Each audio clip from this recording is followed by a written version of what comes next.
Hello everyone, this is Mugwort, and we're doing some game analysis from the $500 Crazyhouse tournament, sponsored on chess.com, sponsored by Nelson Moore. So big thanks to Nelson Moore for putting up the prize money for this event. It's a fairly small field of only 20 players, but very top heavy. You can see the standings here. So I took out first place. The gold medal. Equal second were John Lee Crazyhouse and Schoolmeister, also known as Oppoesen. So the top 5 seeds also included well-known players Vampelli and Schwanet Crazyhouse. And some other quite strong players below as well. There were only 9 players that ended up finishing the event. It was a 9-round Swiss. And you can see the scores here on the right hand side where I'm pointing. So 8 out of 9 was enough to win.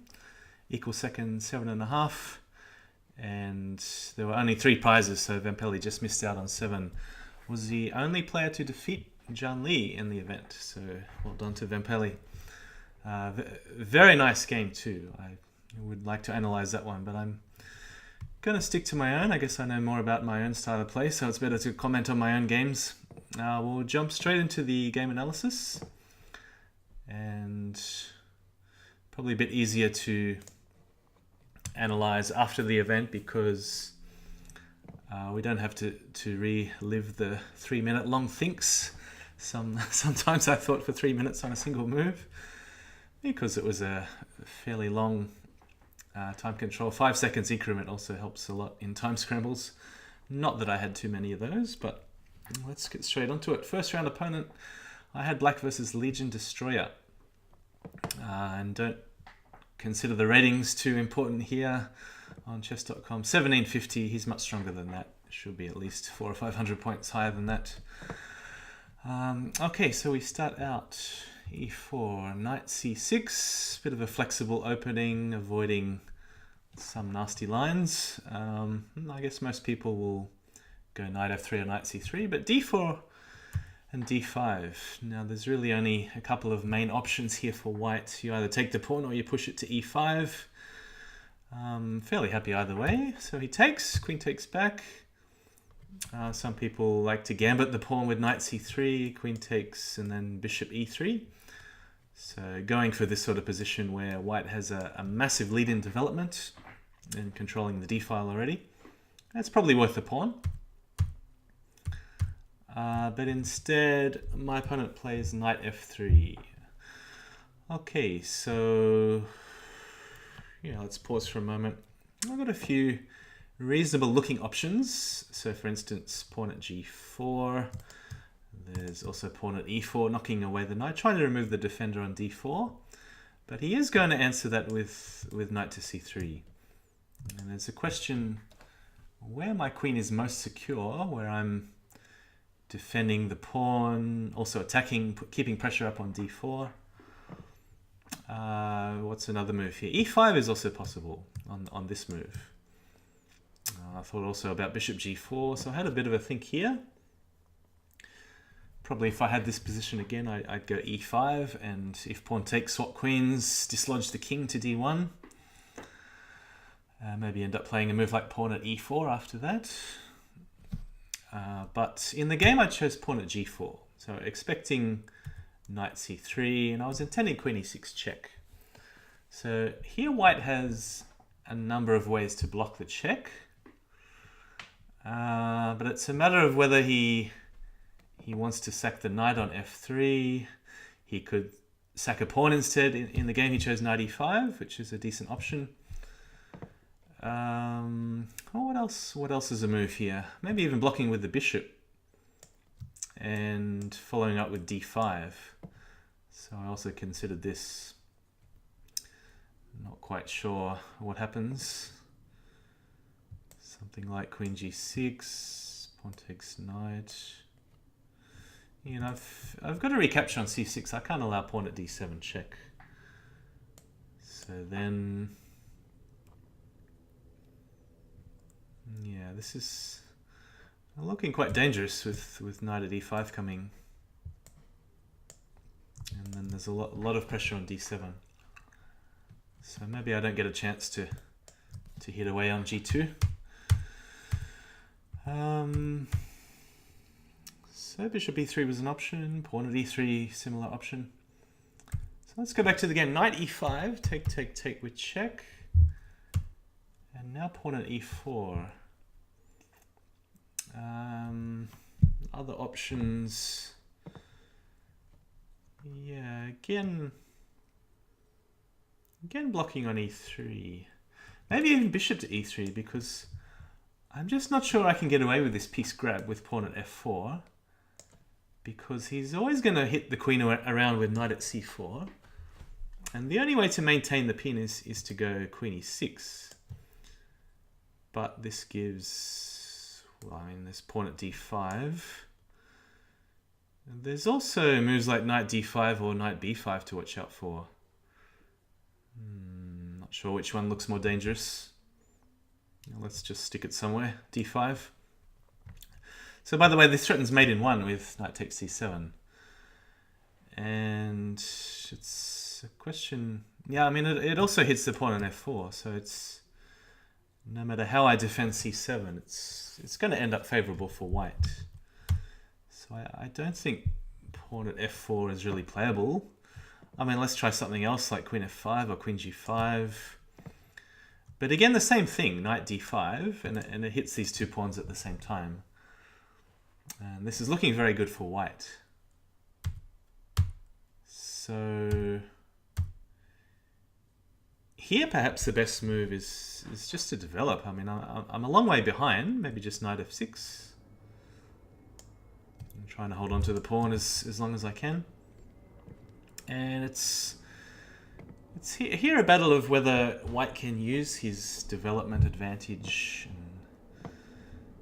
and this misplaced queen on e5 and try to argue that this is in white's favor after he hits it around with, you know, knight at c4, for instance. And whether this queen can find a safe home, maybe on h5. But yeah, this is looking quite dangerous. Yeah, bishop defends behind the knight on c4. Anyway, that was another option for Legion Destroyer. But pawn at e4 I'm pretty happy with, because I can knock away the knight, and even if I don't end up winning another pawn, say knight at c4, queen comes to c5, knight d5. So I don't end up winning the pawn on e4, but after I hit the knight with e6, I was looking at b4, thinking about whether I'd sack the queen or whether just come back to c6. But yeah, so the knight's defending b4. It is a bit of a target here. So it's going to be picked off, it seems. So knight f4.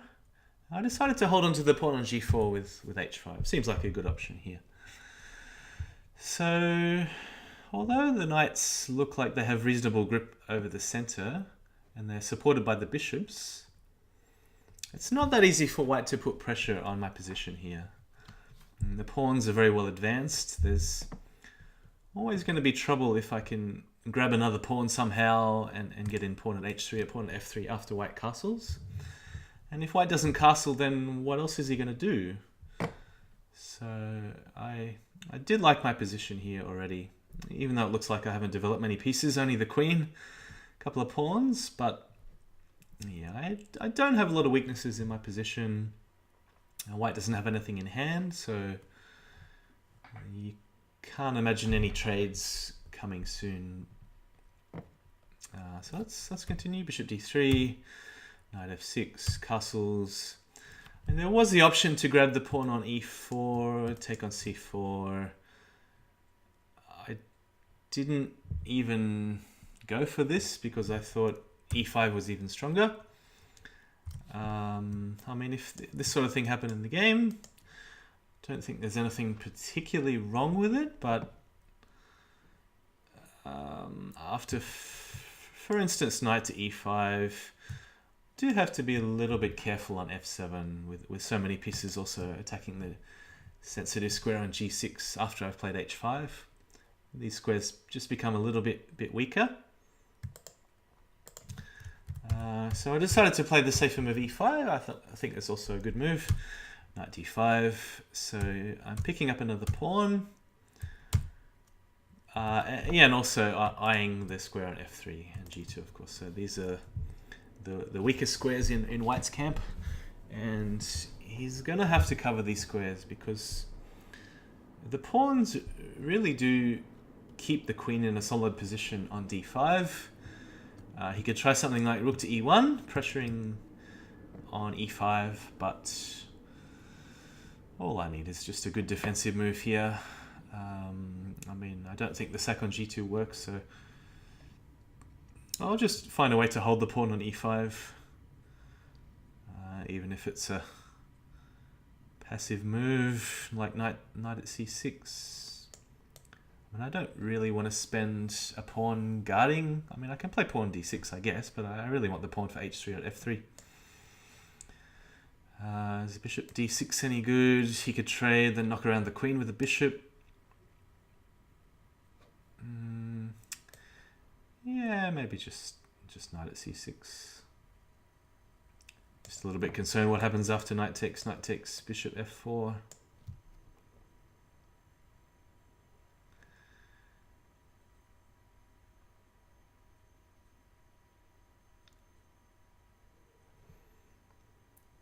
Bishop d6. Take. Yeah. I'm going to get in pawn at f3 or knight at h3 very soon, no matter what happens. Let's just come back to the game. In the game, he played f3. So it's an attempt to block out the queen from attacking on g2. Try and make me exchange off this most advanced pawn. Doesn't really threaten to take on g4 because, I mean, taking back with the h pawn just helps me to open the h file. So let's just get on with the attack. Knight at h4, intending just to go g takes f3 next turn. So he's got to counter attack somehow. Bishop g5 was a good try. So I decided to sack on g2. Yeah, what else? I guess it was also possible to go knight takes f3 check. So the idea here is if pawn takes, that clears the square h3. Then I can pick off the bishop on g5, which seems to be White's best placed piece at the moment. And if rook takes, then pawn takes here. You can't afford to trade queens, and I'm threatening rook at h1 and pawn takes knight at h3 like this. So it looks too hard to cover all these squares. So knight takes f3 was a good option. I sacked on g2 instead. And queen e2. Okay, so here, it looks like my opponent is preparing a queen exchange, followed by threatening to mate on d8 with the new queen. So in the meantime, I do have to hurry because my knight on g2 is misplaced.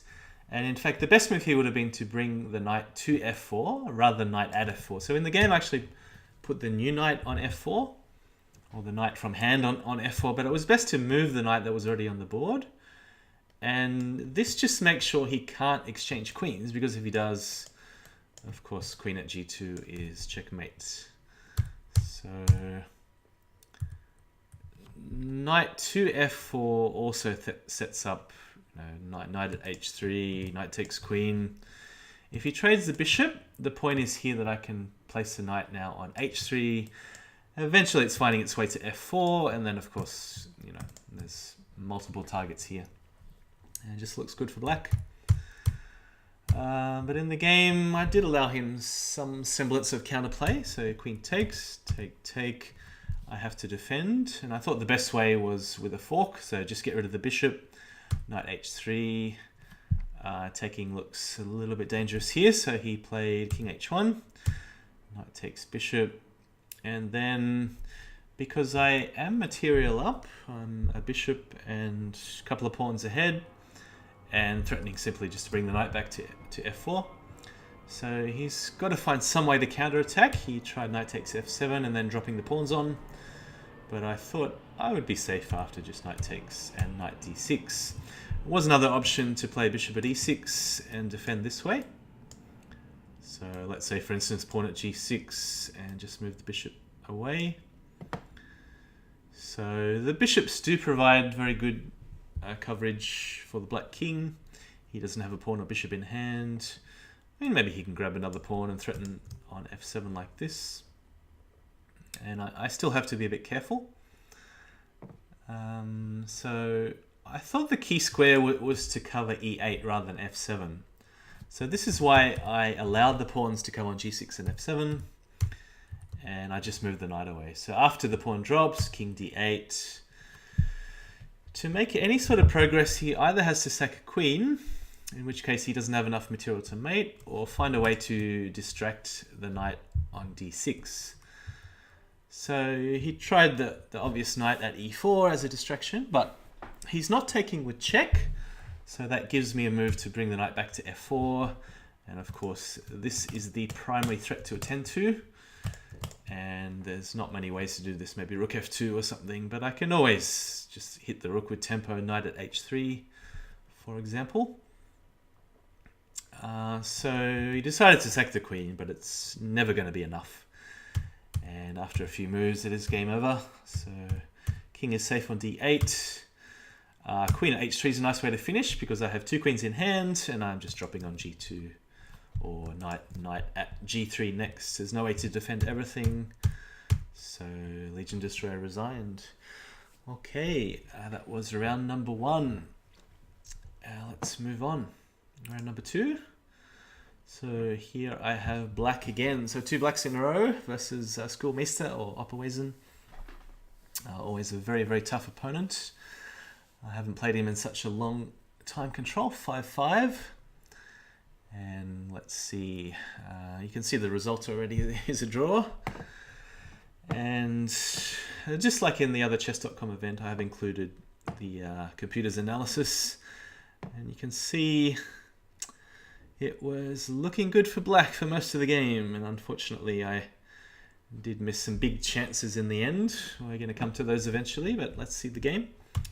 So d4, I'm not sure whether Opper's ever played this move against me, but I decided to stick to my trusty Dutch with f5. I've been experimenting with some other openings, other responses to d4 recently, but we'll go back to f5 for the critical game. Okay, knight c3, knight f6. This is all fairly standard. a3 I've never seen before. Of course, preventing bishop b4, which was one of black's primary opening ideas, to exchange a knight here and to drop another knight back on e4 with multiple attacks, maybe even f2. Okay, so of course the bishop belongs now on e7. I didn't think too much. e3, decided to delay castling and go for d5. Okay, I don't think I've ever played this stone wall before. I may be wrong, but this is all fairly new to me. It's not something I've particularly prepared, but it is one way to stop white going, bishop c4, pawn d5, trying to bust me open on the diagonal early. If he goes bishop b5, yeah, I'm quite happy to set up just the standard stone wall with c6 as well. Okay, so he puts the bishop on e2, knight c6, knight f3, knight e4 is a way to exchange the bishops and try to push forwards with the knight on a very secure square. Seemed like a reasonable move at the time. I mean, castling's also another option. I'm not sure whether he's going to go for this pawn charge h4, but castling probably is okay in this position. I can perhaps answer h4 with knight g4, and then after the bishop exchange, just find a safe square for the queen if he hits it with bishop back on g5. So let's go back to the game. Knight e4, there's an exchange. Now, of course, if he exchanges knights, I want to take back with the f pawn, so that way I have an open f file after I castle. So castle. h3, I was a bit surprised by this move. I'm not sure whether it was necessary. I guess white at the moment is in a fairly defensive position. Hasn't got any pieces past the 4th rank, but he also doesn't have any weaknesses either. So it's a question whether I want to keep reinforcing the light squares with the bishop and maybe stick the bishop on h5, or to support the dark squares, which are a little bit sensitive at the moment. Maybe bishop at d6, bishop at f6. Not quite sure what I want to do with the bishop. And I thought he was eventually going to put the bishop on h4, or try to find a way to get the bishop on this diagonal here. But you can see the knights are doing a good job guarding b4 and c5 at the moment. So I guess it's also asking me, what am I going to do? And how am I going to improve my position? And I decided it can't be a bad thing making a weakness on c3, b2, a3. So I decided to trade knights, put the knight back. And I'm quite happy with Oppa putting the bishop back on e1, because these pieces in a cluster here are now going to be purely defensive pieces. And even though he seems to be holding everything at the moment, I do already have a drop on b2 with the bishop. And I'm asking him some serious questions. How is he going to defend everything? Now, of course, knight at b5, I can just hit the knight away with a6. So he decides knight at a4. And I guess he's hoping to distract the queen somewhere over to a3 and put the bishop on this diagonal somehow to get a fork on the queen and the rook. But he just doesn't have a square with the bishop. It's not that easy to dislodge the knights, so he's trying with the move bishop b5, so it is a good idea. And I have to be a little bit careful to watch out for a trade here, followed by bishop at b4. But I decided the best form of defense is to counterattack, and I think pawn at g4 is a good way to do this. So as expected, he trades the bishop. I take knight on f3 and bishop, sorry, not bishop at b4 yet, but queen takes f3.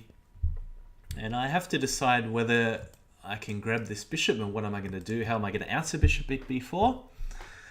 And did I have another option? How am I going to cover the diagonal otherwise? I don't have any bishops in hand.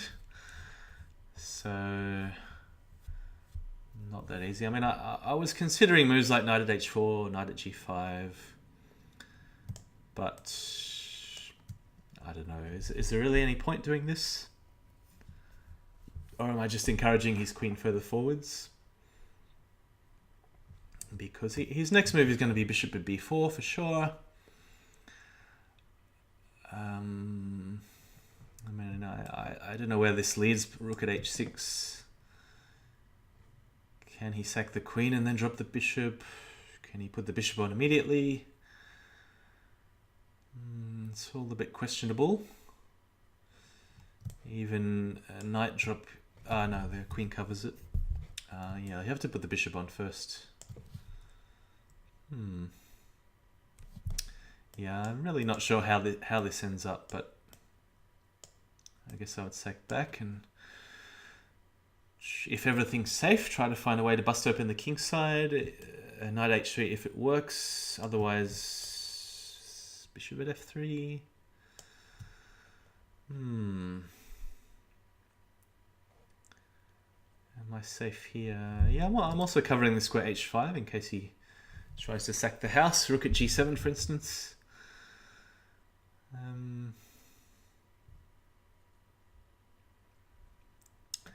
I don't know. Maybe this forces him on the defensive, but not sure. Do I feel safe? Do I feel safe? Do I even have an immediate threat? I mean, knight takes h3 can be met with king h2. Does he have an immediate threat? Maybe pawn at e7 I'm missing here. Does look very nasty. Yeah, so this is what I was talking about. And it looks like white king is safe at the moment. Yeah, so I think what I did in the game was much, much better than this. I decided to recapture the bishop on c6 and answer bishop at b4 with an immediate queen sack, followed by a bishop at d6. So I am covering these squares here at the back with ideas of placing something on h2 in the near future. So he played it safe and blocked out the bishop with pawn at e5. Bishop came back. Yeah, just notice he's covering the pawn here.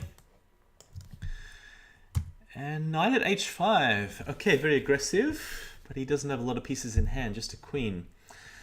Now, one thing to notice, he can pick off a knight any time, and then he would be threatening to drop on h6 with a mating attack. So the key squares at the moment to defend are either f7 or h6, these squares here. Well, there's no use defending the knight because it's already defended twice. So yeah, the point is to guard the key squares, which he needs for his knight to access to checkmate. And knight takes g7, I wasn't that concerned about.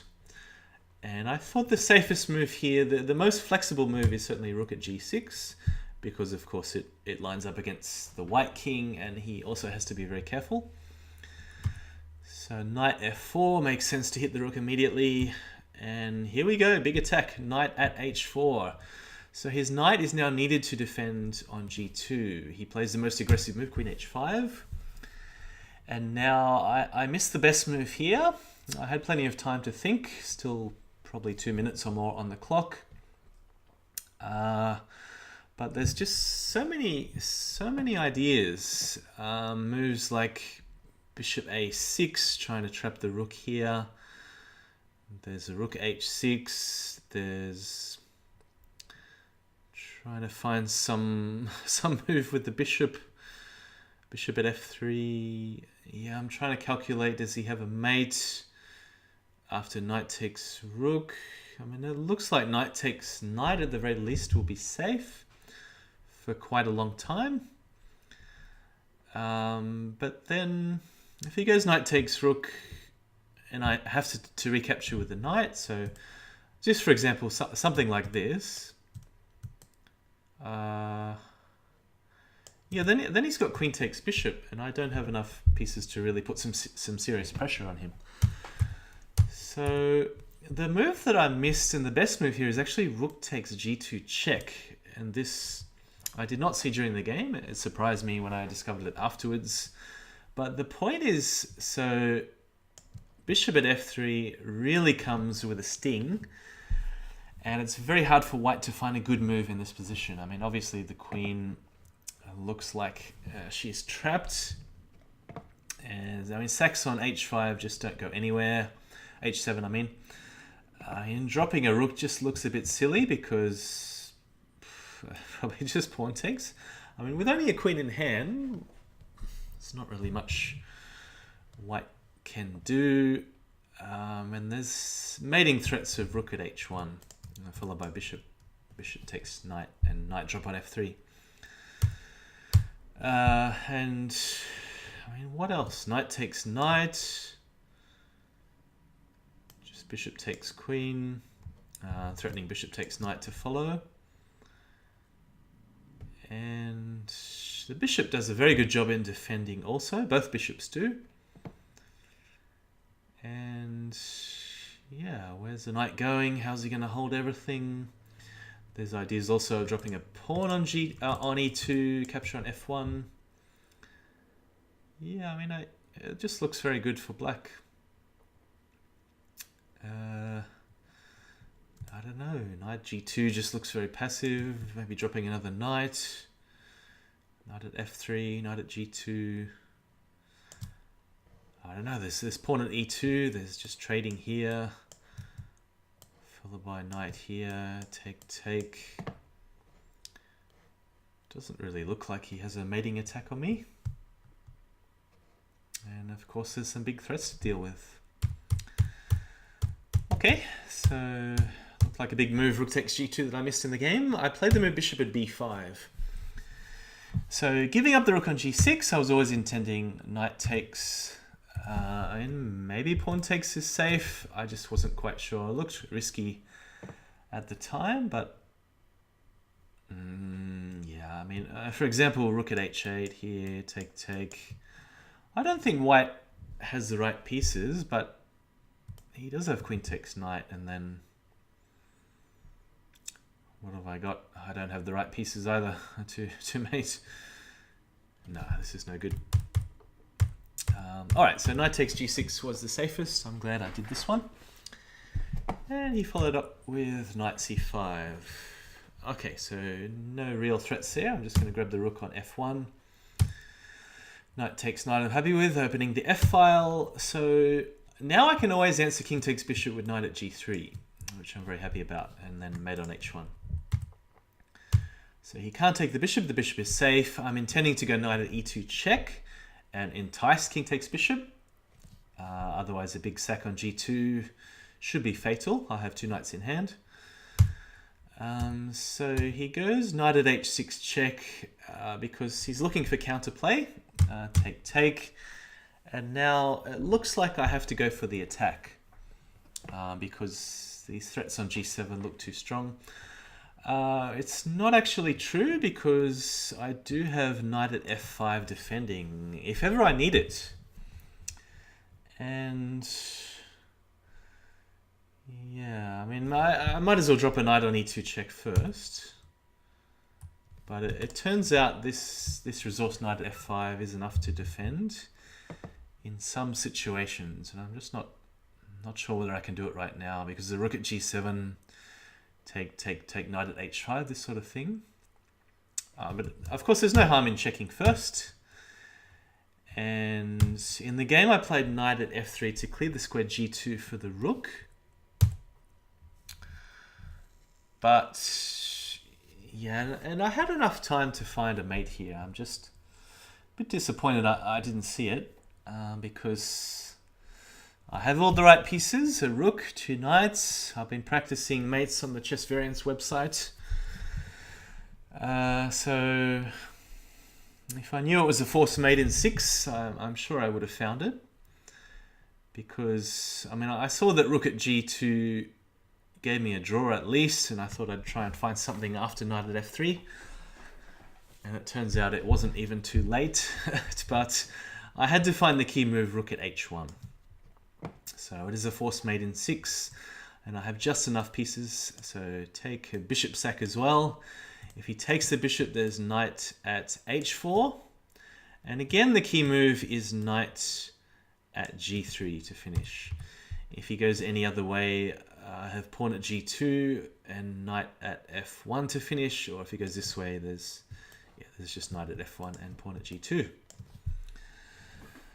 So if he doesn't take the bishop but instead goes king h2, there is knight at f3. King takes bishop is now forced. Then there's knight f h4, leading to the previous variation. And of course, queen takes does not help. There's a queen drop at g2. So unfortunately, I missed a big opportunity to finish the game with a rook sack and a bishop sack. I played instead knight at f3, which doesn't spoil it just yet, but pawn takes rook at g2. The whole idea I had of knight at g3 just doesn't work because he has two pieces covering, and even though I have access to f2, the bishop guards f2, I just can't deflect the bishop with a check. And as soon as I play knight at g3, I mean, the game is just a draw. I have no alternative. But after a couple of repetitions, I still have the opportunity to play rook at h1. I haven't spoiled the mate yet. And because I'm down to my 5-second increment, I didn't find it. I mean, maybe I just wasn't looking hard enough. But yeah, it wasn't that hard. The key move here is, again, bishop to g2. The same sort of variations. A little bit of a twist here because I would have to find the move pawn takes pawn check and pawn at g2. Otherwise, wherever he goes, it's going to be a mate. For instance here, knight at f1 and pawn at g2. Otherwise, what else is there? Well, yeah, same sort of thing. I can also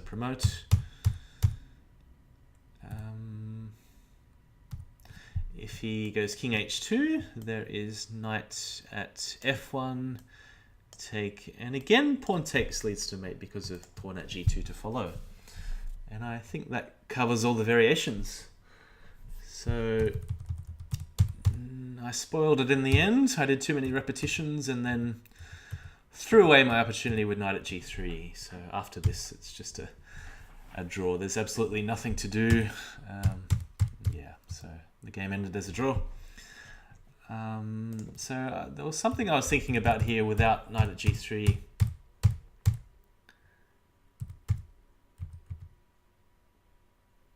Maybe it was this position where I could have gone. I could have gone knight at f5. Maybe this was it. And I think here there's not enough for white to mate.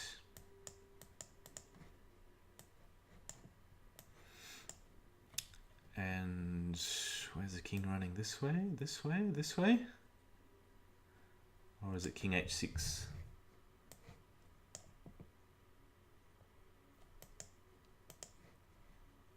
Yeah, maybe, which piece do I want to block with? Maybe the knight.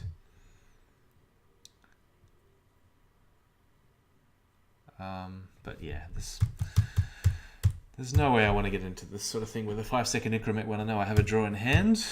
And so, yeah, that was it. So moving on to 1.5 out of 2. I think Vempelli had just defeated John Lee, or was that round 3? Anyway, Vempelli was leading the tournament, perhaps with John Lee and one other player at this stage. But a draw, in some circumstances, can be as good as a win, as long as I don't lose a game. That's the key. Okay, so moving on to round 3. Surely I'm going to have a white here. I do. Against a player called 0WPM. I'm not sure whether this player is not a very good typist, 0 words per minute, or where the handle came from. But this player is not familiar to me. I don't think I've played him before. But fairly decent rating, 2200 plus. So let's start. e4, knight c6. So here d5, play my usual bishop c4, e6, castle, knight b6.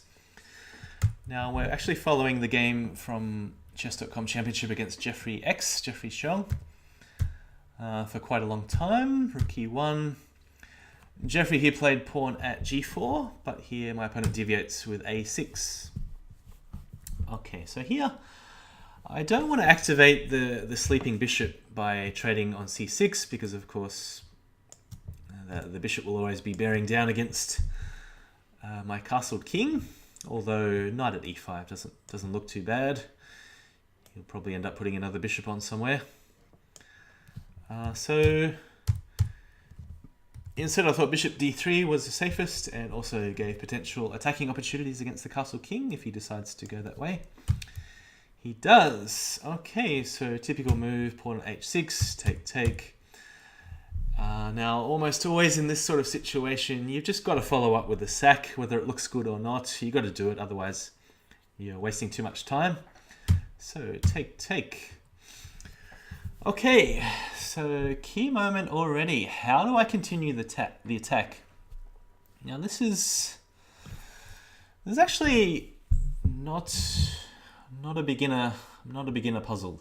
How to continue the attack. It's quite an advanced question actually, because I only have 2 pawns in hand, and in a typical position there'll be a knight to hit on f6. So the obvious move would be pawn at g5. But after take, the pawn and the bishop really just don't find any anchor points to hit. I mean, I can try pawn at e5, but he'll just start defending f6, pawn at e7. Where does the bishop go? e3, and he can start attacking with knight at h3. If that doesn't work, there's always pawn at f4. And it looks like I'm the one being pushed backwards after I've done the bishop sack. This is not supposed to happen. I'm supposed to be the one attacking. And I do have to be very precise here. So the piece that I need in hand is a knight. And to get a knight, what do I have to do? Well, there are some ideas combining with a sack on e7, I ended up doing something similar at a later stage in the game. The purpose, of course, is to weaken black's grip over the dark squares here.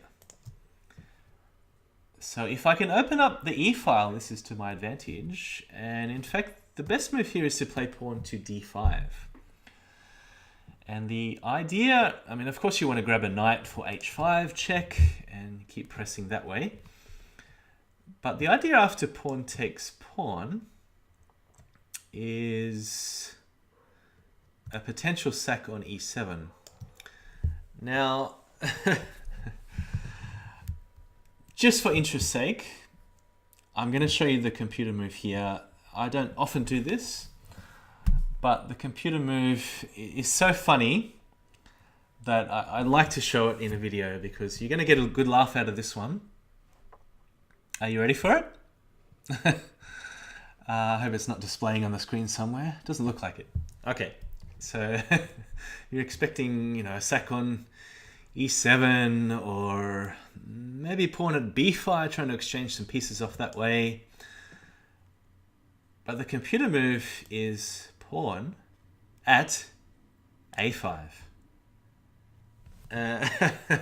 Okay. What do I say?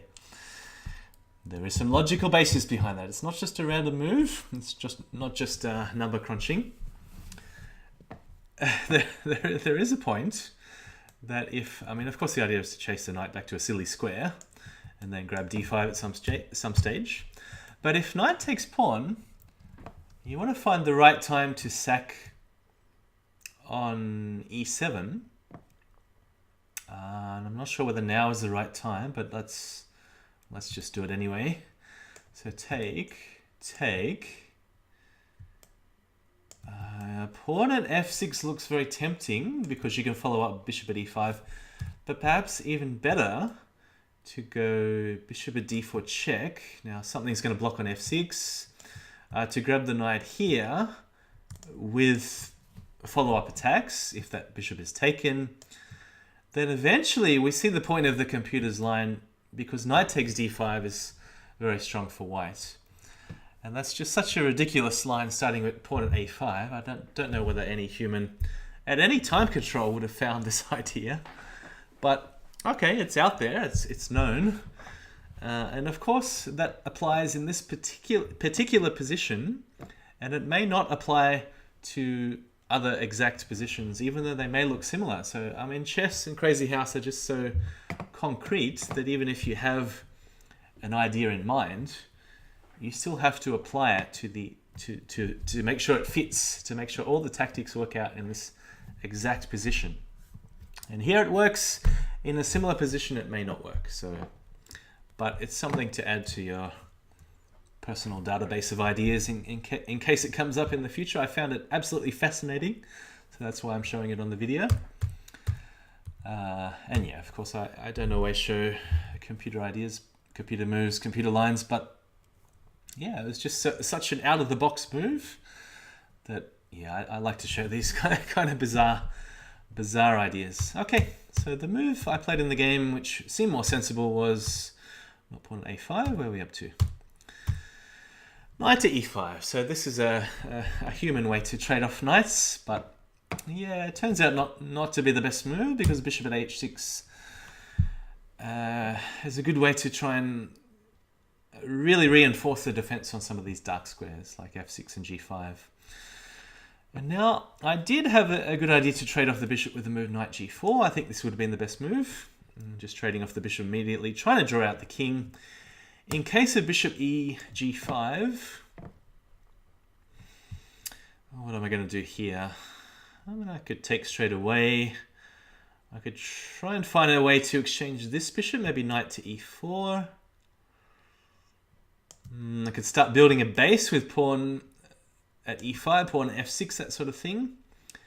And this does look like a good idea.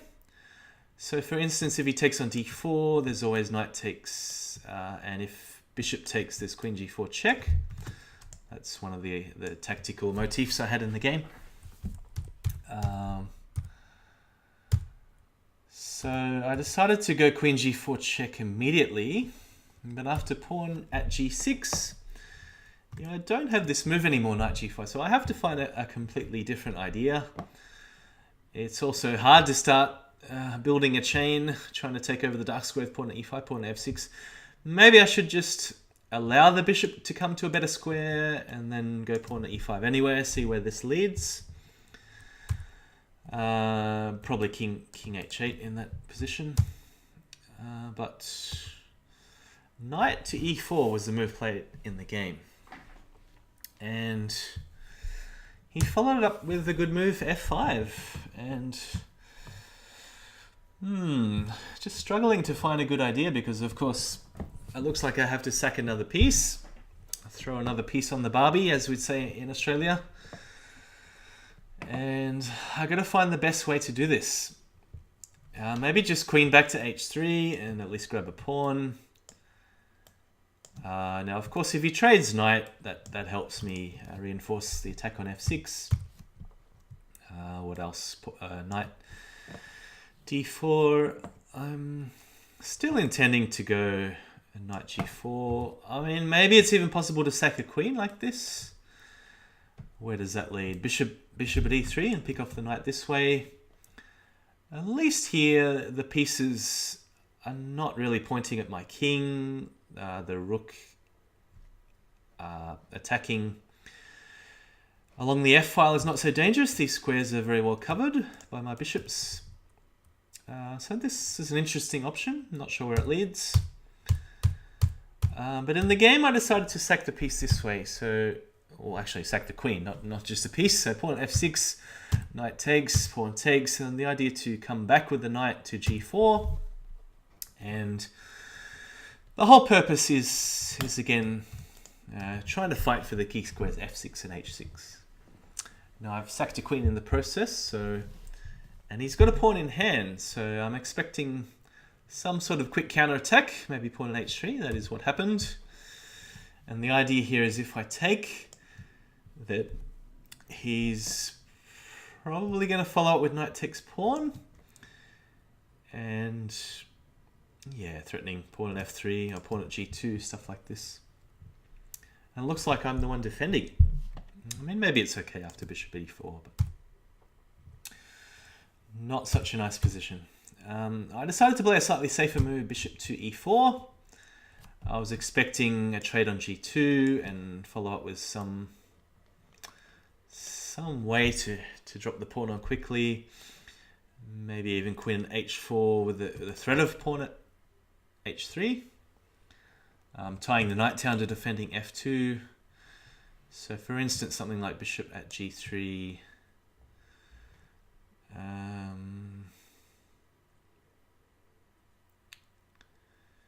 Yeah, I wonder if he can even just leave it there and go pawn at h3, sack the queen back like this.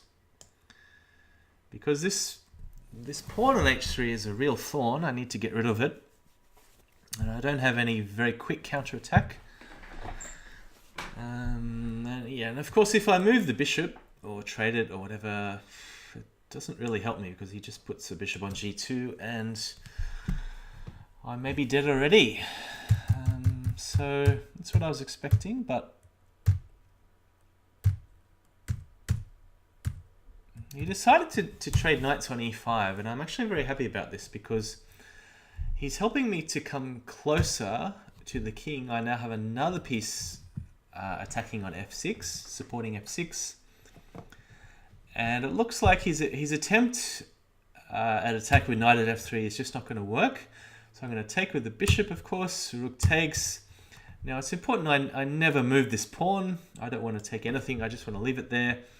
And now's the time to counterattack. So pawn at f6 check. He really can't afford to go back. Of course, this way I take the bishop with check. If he comes back to h8, I have knight at f7, and that's even worse. So it looks like he's going to go rook takes, pawn takes, queen takes, knight takes. Oh, I decided to go bishop at c3. I think there's nothing wrong with taking here because there's no immediate attack. He needs another knight in hand. And if ever he takes this one, he's just immediately busted with queen here and pawn here and so on. So bishop at c3 is not necessary. The idea was that at some point I thought it might be useful to take with check at a future stage if he drops like this. So now nothing better than knight takes queen, but it's good enough. And he does need to cover some of these key squares. No, he really can't afford h takes g2, which he did in the game. So there's several ways to proceed. Maybe rook at f7 is good, followed by knight at e5. I decided to go knight at h5, which I think is good enough anyway. So take. Yeah, he just can't find a safe square with the king. He tried g8, but the most efficient way to finish off the clinical finish, which I did in the game, and maybe I learned something from the Opperweisen game. So rook dropped to the corner, sack the rook. This time the follow-up is more obvious with knight at f7, knight takes bishop, and checkmate. So, good finish, but my opponent here definitely had some options to defend a bit better, to counterattack also. I think trading knights on e5 was one of the biggest mistakes because it let the pawn closer and really allowed the counterattack with pawn at f6 check. And without this, the knight on e5 had to first clear out of the way to allow me to put the pawn on e5. So that really wasted black time by trading knights on e5. Okay, 2.5 out of 3. I think at this stage only Vempeli is on 3 out of 3. I may be wrong, but he's the one to take down. But I have Vishk from Russia. Played him lots of times in Bughouse on chess.com. And quite a fast opponent. I think he plays on Lichess as well, Crazyhouse. Haven't played him again at such a slow time control. Let's see how we go. Okay, e4, e5. First one this tournament. d6. Knight c3. Okay, so he's delaying opening the position with d4.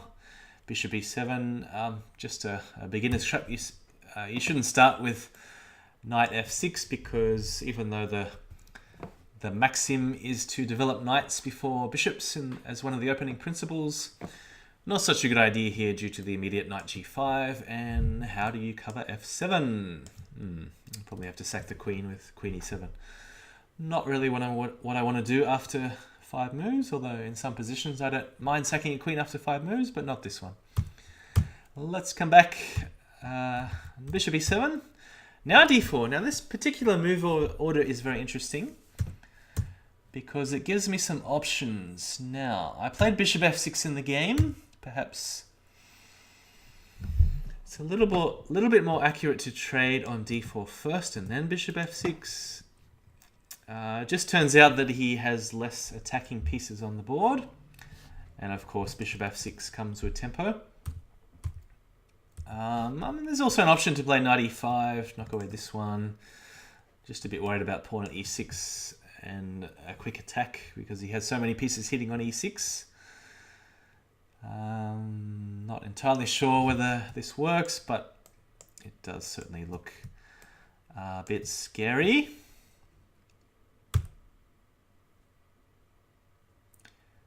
Queen h5, queen d5. Yeah, I'm not sure what's best here. What else? Oh, there's bishop f7 as well. Maybe this is better, and then dropping pawns here on e6 and f7. Okay, bishop f6 was played in the game. And again, there's more dangerous options. Maybe pawn at e6 or bishop sack on f7. But he decides to trade knights.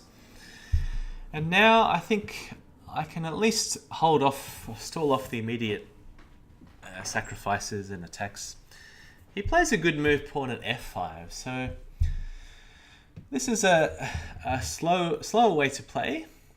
But there's two ideas. Firstly, of course, he's reinforcing key squares like e6 and g6 and trying to build a snake to attack. So any future diagonal trades, he can just immediately put on e6 and start chopping away at the light squares.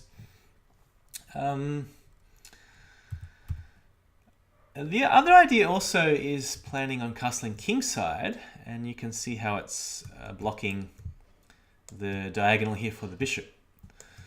So in doing so, it takes away the venomous attack with pawn at h3 after castling, the typical idea. And castling seems like a perfectly reasonable move next turn if he gets a chance. So I thought I should attack immediately with knight at h4. That's what happened in the game. So here I was expecting rook g1, maybe queen g4 as a possible defense. Queen g4, h5, queen h3, that sort of thing. What about pawn at g4, queen g3? Interesting. We decided to sack on f7. Drop the pawn here, king comes back. And now rook g1. And I was wondering, because this is a fairly slow time control, 5 + 5, I had time to consider what was going to happen after knight at f7.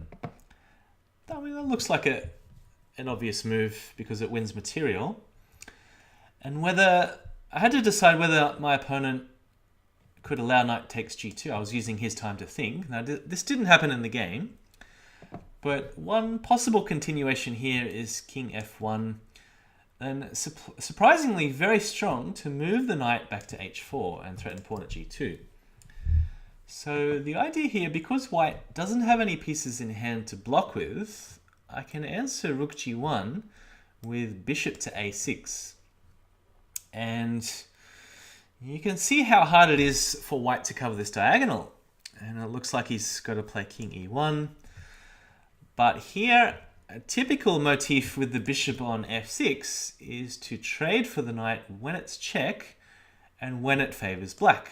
So of course now it leads to force mate after knight at f3. Doesn't matter what he does. I mean, there's only one legal move, but of course it's mate to follow on e2. So yeah, I mean, bishop d2, that's not going anywhere either. I can just drop on g2 this time with a forced mate.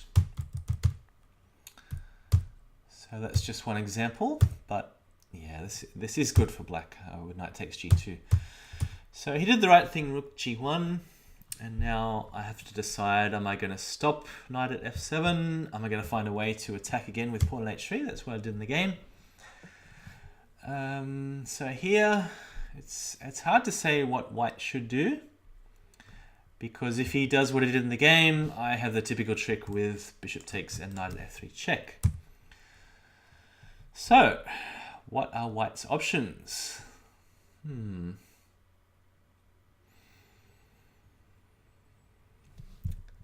Can he avoid the bishop trade somehow?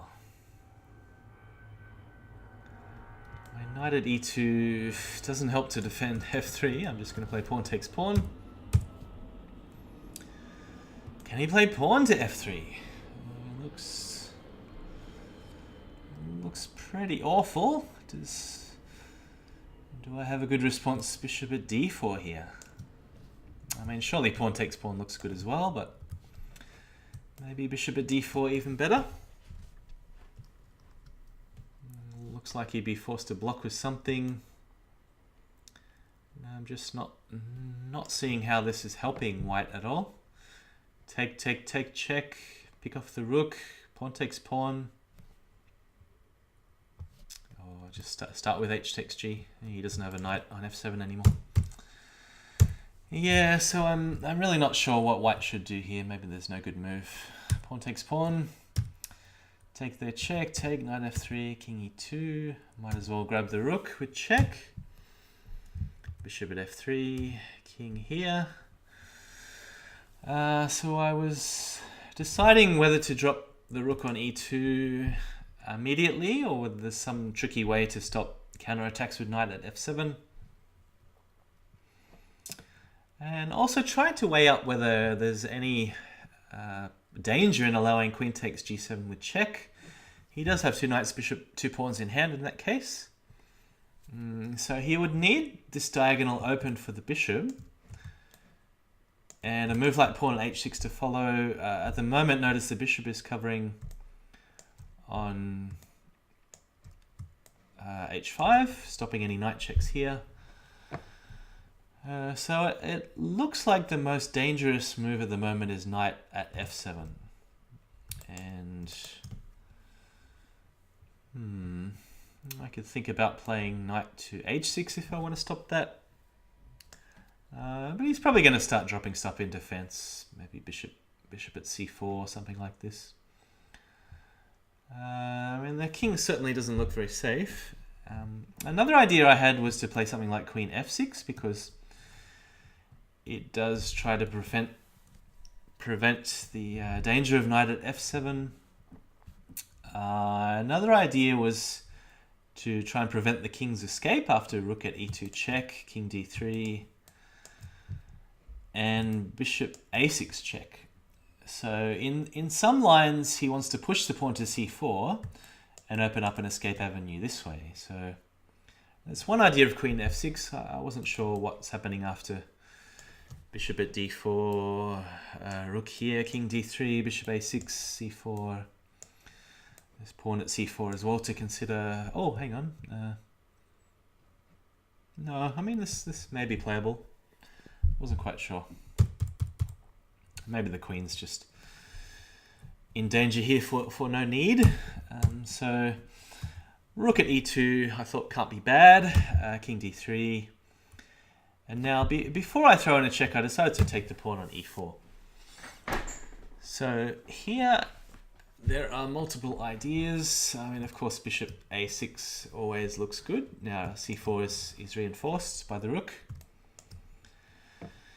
And queen f6 also looks like a good idea to come soon, because it seems like he will have to prepare some sort of evacuation path for the king after bishop a6. Okay, so I'm allowing queen takes g7, but if this happens in the game, I didn't think it was leading anywhere, so this is what I was looking at. Take, knight at f7 seems like his only check. King, where was I going? Well, I can't go that way. Knight at g3 is mate, so king g7.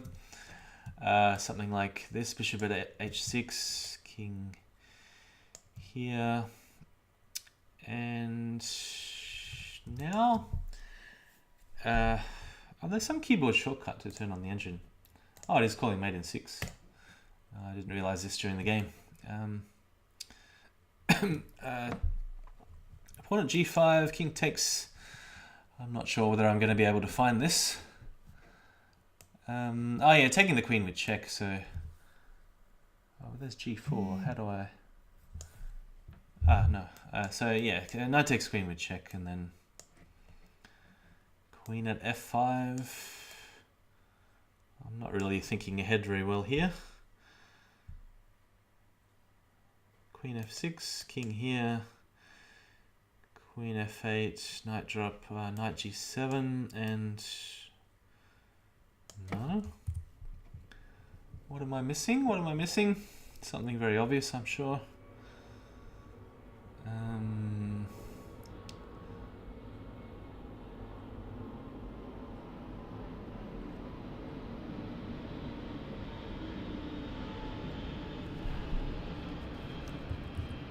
Something better than queen f6 check.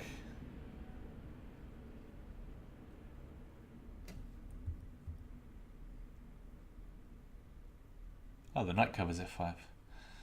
Oh, queen f6 check here. This is it. I'm just mixing up the move orders. And knight at f6 is mate in 1. Yeah, I was mixing up move orders. Okay. Yeah, I didn't see this at all during the game. Maybe there's some other way out earlier. King g8. Now I hope I would have found this, because here I've certainly stopped all the checks. Yeah, the knight checks are covered. There's no knight h6. Yeah, just had a blind spot there. But yeah, king g8 looks safe, and if that's the case, h5 is covered. Yeah, it doesn't seem like there's any other ideas for white. Pawn at h5, pawn at g5. Yeah, it doesn't help. I mean, the point is I've got queen at e2 checkmate if there's any non-check move. Yeah. So, okay. So I'm allowing the queen sack. He doesn't go for it. He plays knight at f7. Not seeing any obvious continuation from my point of view. So I played the obvious bishop a6 check. He goes king back. I was actually expecting some block, maybe even pawn 2c4. Wasn't entirely sure whether I should play. Yeah, I mean, queen f6 allows knight at d7, but I did see that even this continuation, I can throw in a check here anytime. The knight covers his mating attack with queen at d7. And the knight, of course, will be very useful to mate on a4, b5, something like this. And I can't be entirely sure whether it is a force mate for black from here. I mean, there's a lot of squares to cover. But is it a mating attack, or is there some way to cover all these squares? I can't be sure. And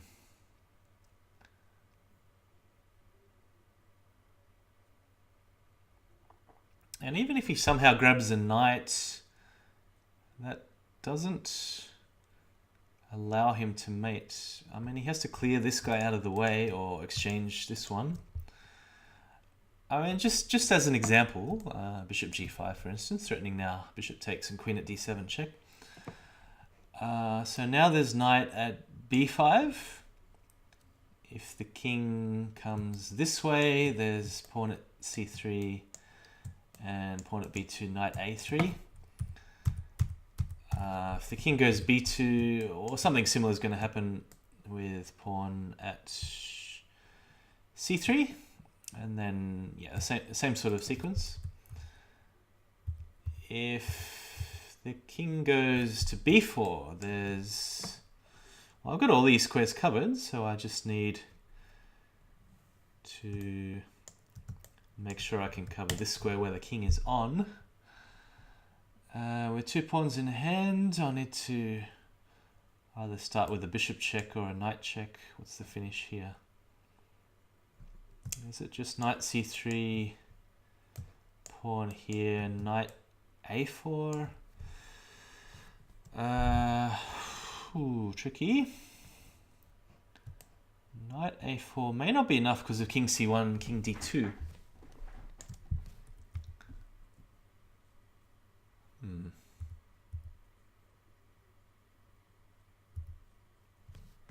Or do I need to? Oh, hang on. Is there bishop b3 check and then rook b4? Aha! I found something. I found something by myself. Very happy with that. Yeah, don't always see force mates. I'm not the best at finding force mates. But yeah, I mean, I figure mate just, if you got a good position, mate just comes around by itself. And I try not to think too hard and burst a brain cell looking for a mate in 7 or something like this. But yeah, that's a nice one. Double check with bishop b3. So this sort of idea with knight at b5. Now, even if the bishop is still on c1, it does guard b2. But the point is, if it's my turn, I mean, let's just say queen g7. Again, just for an example, knight at b5 now mates because of pawn at a3 and now knight c3. So even though the bishop is covering these squares, it's not going to help because the king doesn't have c1 to run away to. And I'm not sure whether there's any way to defend with a4 or bishop at a4. Maybe there is. But in this sort of situation, at the very least, I have knight at e2 check, picking up the queen. And even if there's no force mate, it doesn't matter. Surely mate will come eventually. Should I throw in a check here? Might as well. does pawn at a2 do anything? Take. Rook a4. Or should I just pick up the queen? And now, again, he's got to move the knight or threaten this one here to make any progress. Is pawn at a2 a mating threat? Take. Rook a4 blocker. Maybe not, but I can't see how white's got anything decisive here. I don't know. Again, let's try bishop at g5. It's a long analysis, but the rest of the game there isn't much to show, so we can finish that off quickly. There's also rook b8. He's running out of blockers. Where's the blocker going to be? I don't know. b2, b5. Yeah, surely we can find a mate. Okay, so take. Rook takes here. Looks like pawn at a3.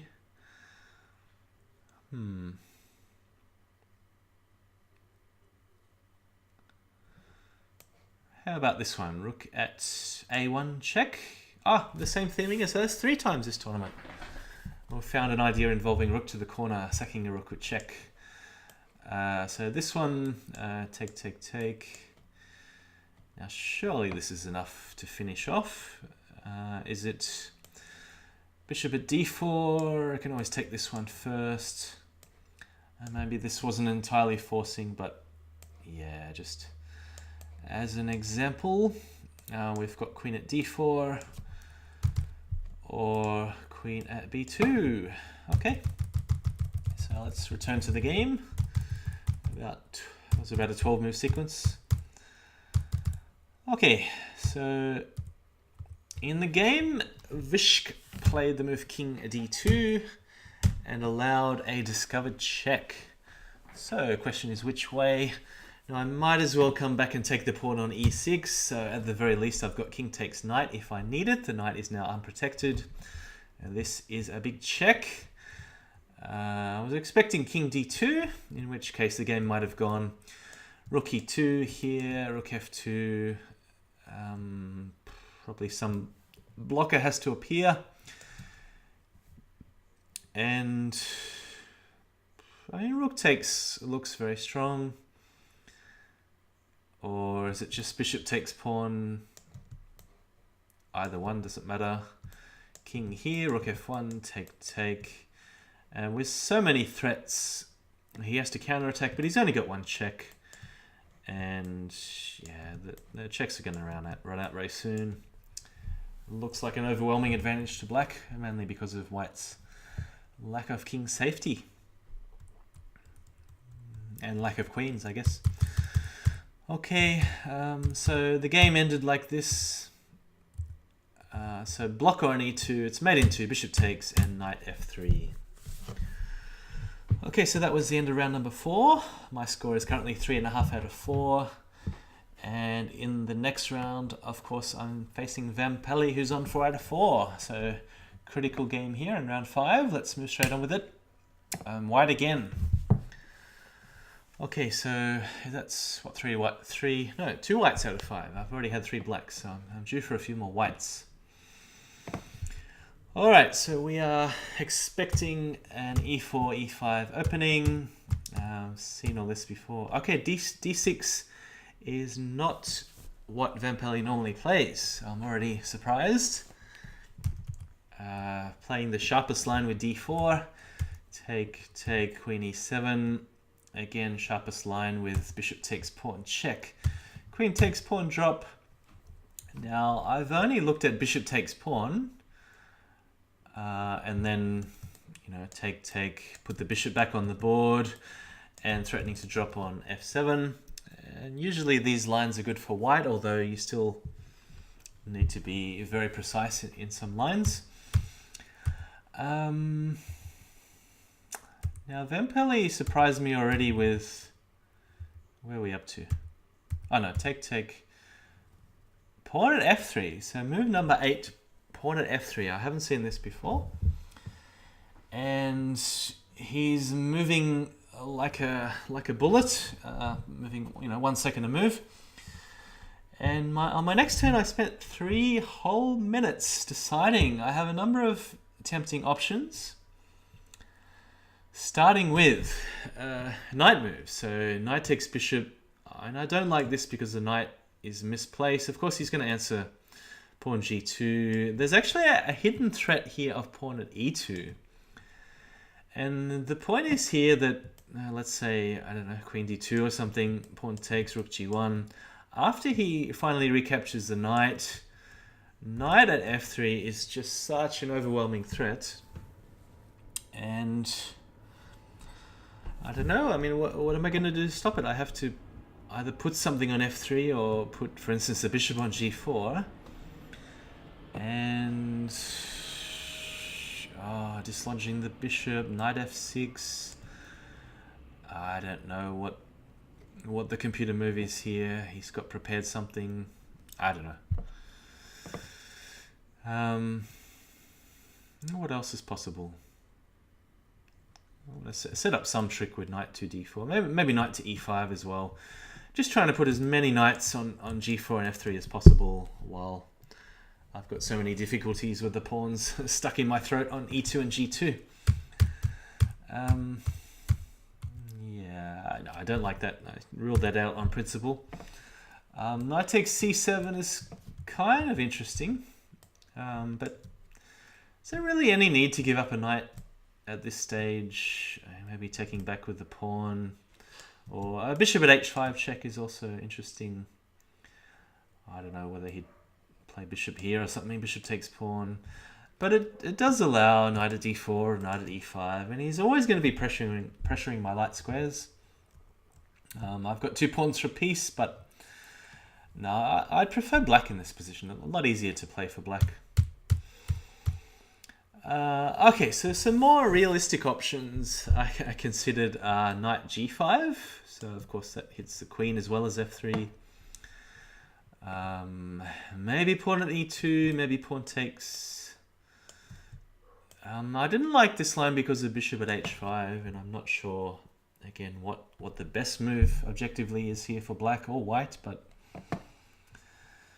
and I don't know whether he can even do this, if there's some forcing continuation like what happened in the game with pawn at d7 or queen at e6, bishop e7.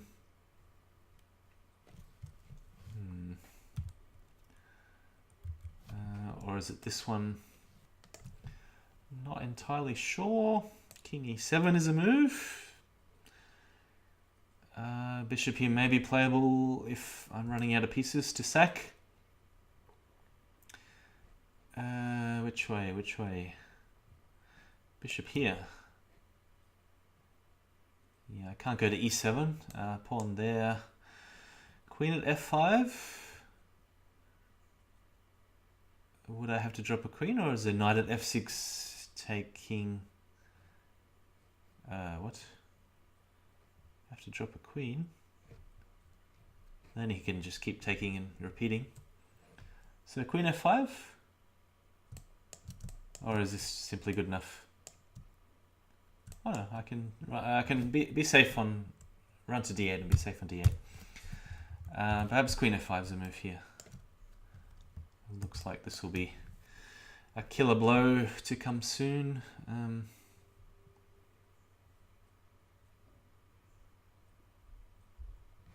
Yeah, so this is what I was looking at and just trading queens. Or is this the same as before? No, take you first, then trade queens. But then I can cover the square e8 with a knight. And there's no mate just yet. Okay, usually in this type of position there's one move that just kills all black's defenses. It's just about finding the right sequence, and I'm not entirely sure what it is, what I missed. Queen there. There's a bishop g5 check, but I think black is holding in that case.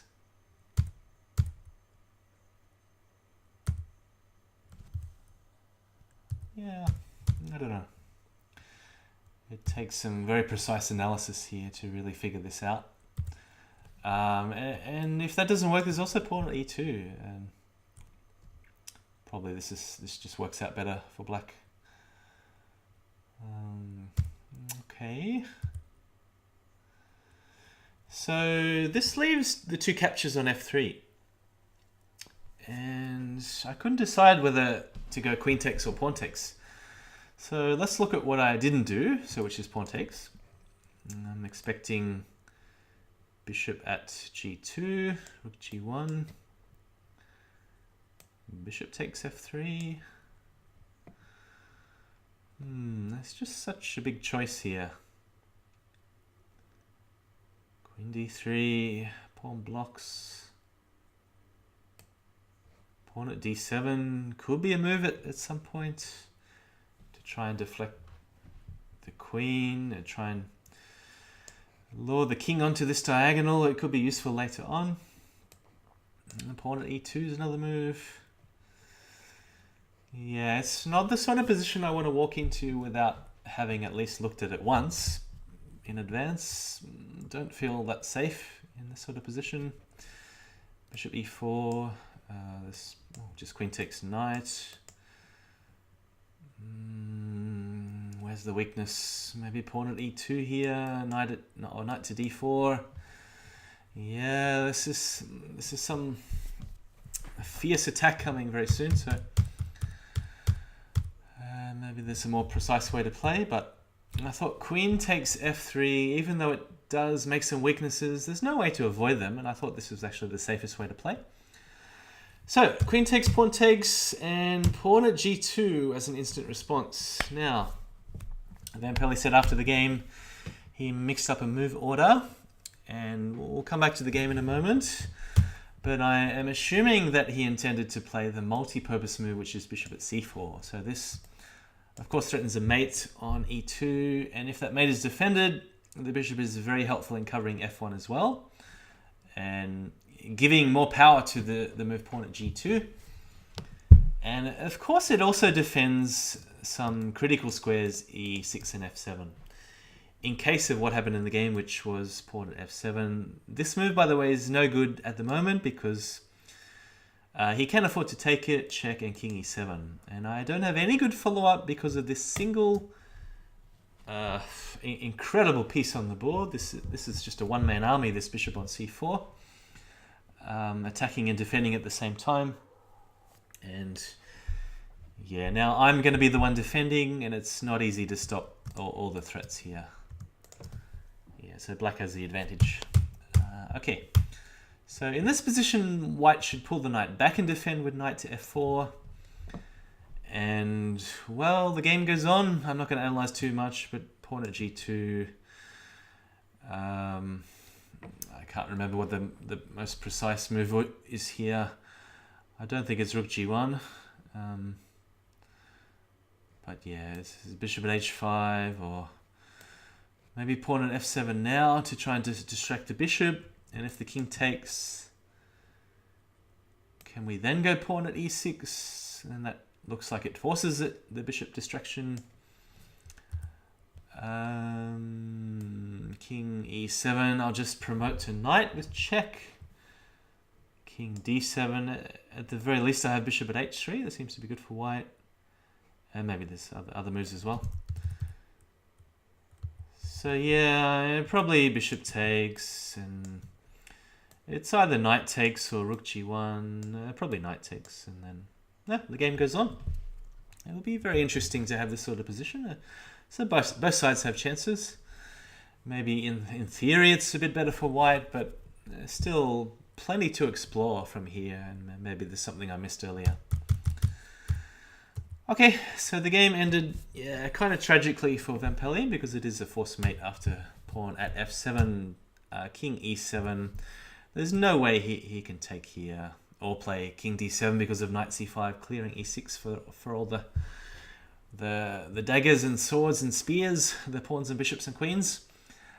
So there's no way he can take because of knight g5 and just dropping everywhere on f7 and e6.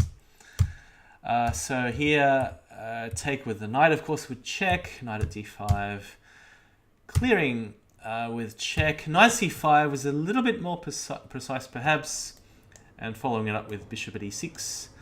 So the point is he can't take because of queen at... Hang on, have I stuffed it up? Or is it bishop at f5? Or was it pawn at e6? It's pawn at e6. And then queen here. Bishop here. No, I'm so confused. There's too many checking options. I get very confused when there's a lot of different ways to to check. Especially when there's a lot of different ways to mate. I get really confused in that case. So I think it's bishop f4 the most precise, and then queen at c3. Anyway, what I did was good enough. Knight takes bishop. It does allow the king to run back to, to b8 and a8. And probably here the best way to finish off is just bishop at e6 and just smash through like this, forcing a rook sack. Pawn takes. I didn't do this because I couldn't see the mate after king takes, but then I forgot about the knight on the board, so I'm sure this is good enough for a mate. Yeah, if the king runs this way, there's just queen here, rook here. This way, queen here, yeah. Alright, what I did in the game was a little safer because it always leaves the option of bishop takes g2. That's why I put the bishop here. But I did find a mate with queen at a8. I still wasn't entirely sure whether my calculations are correct, but he's got 3 ways to block, and it turns out they all lose for different reasons. So, the queen drop loses most obviously because of bishop here, queen takes, and then queen back on the board somewhere, doesn't matter.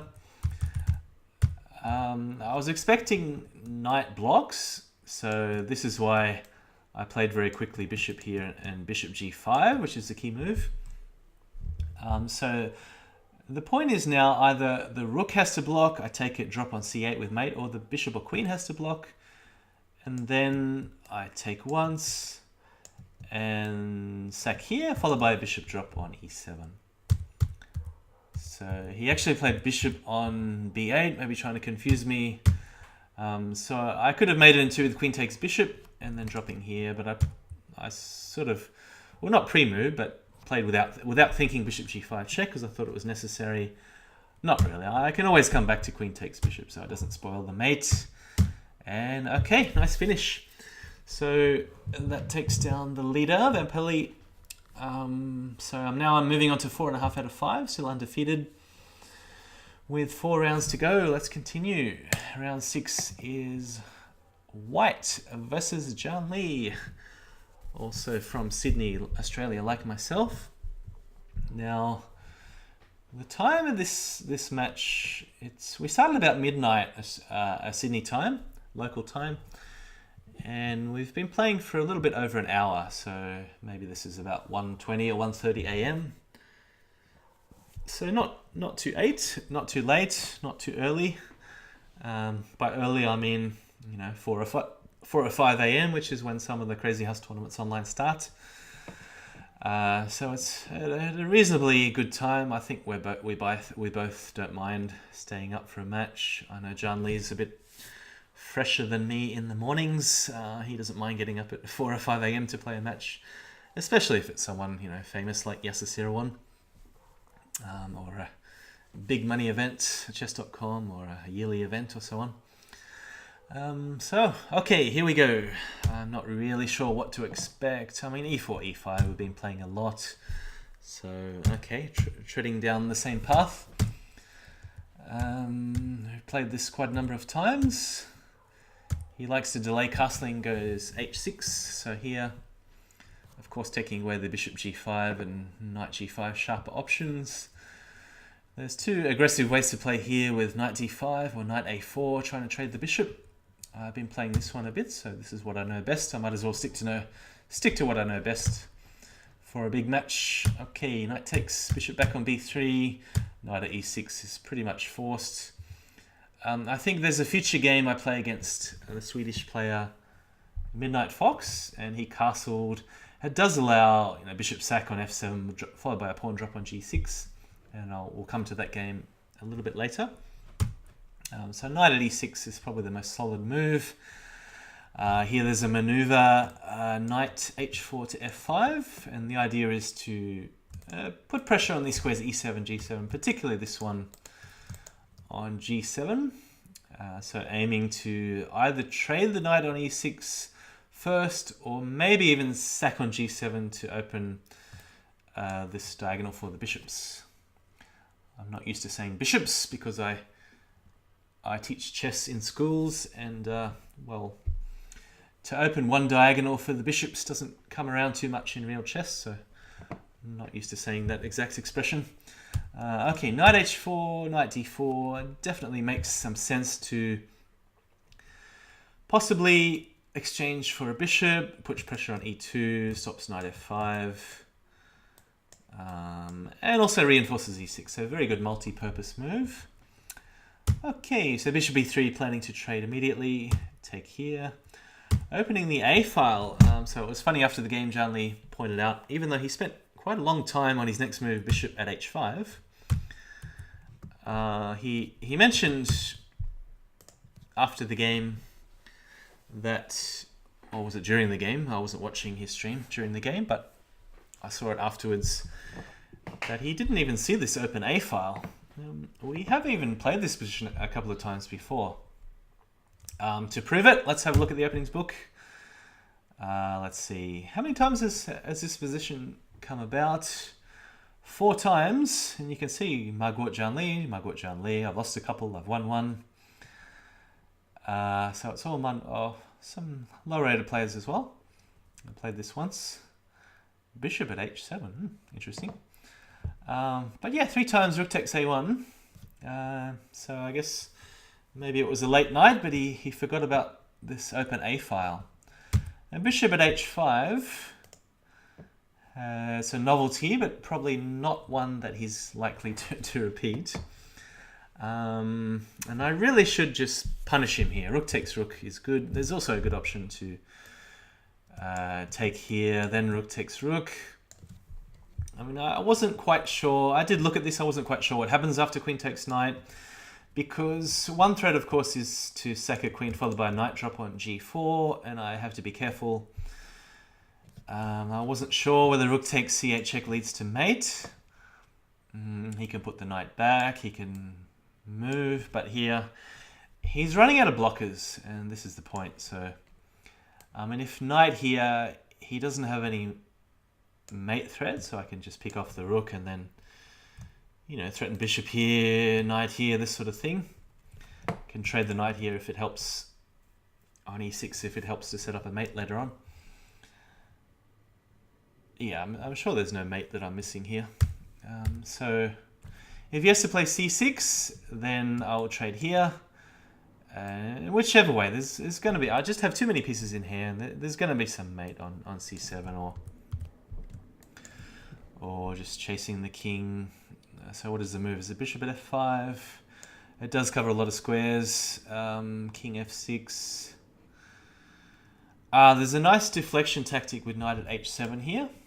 The point is I have access to the g8 square, and that is mate. If he comes back this way, then there's rook at d7. So yeah, so it looks like he's forced on the defensive. I don't know whether he can even take the knight on h4, block on d8 with a knight, or he could play a move like queen dropping somewhere. I don't know.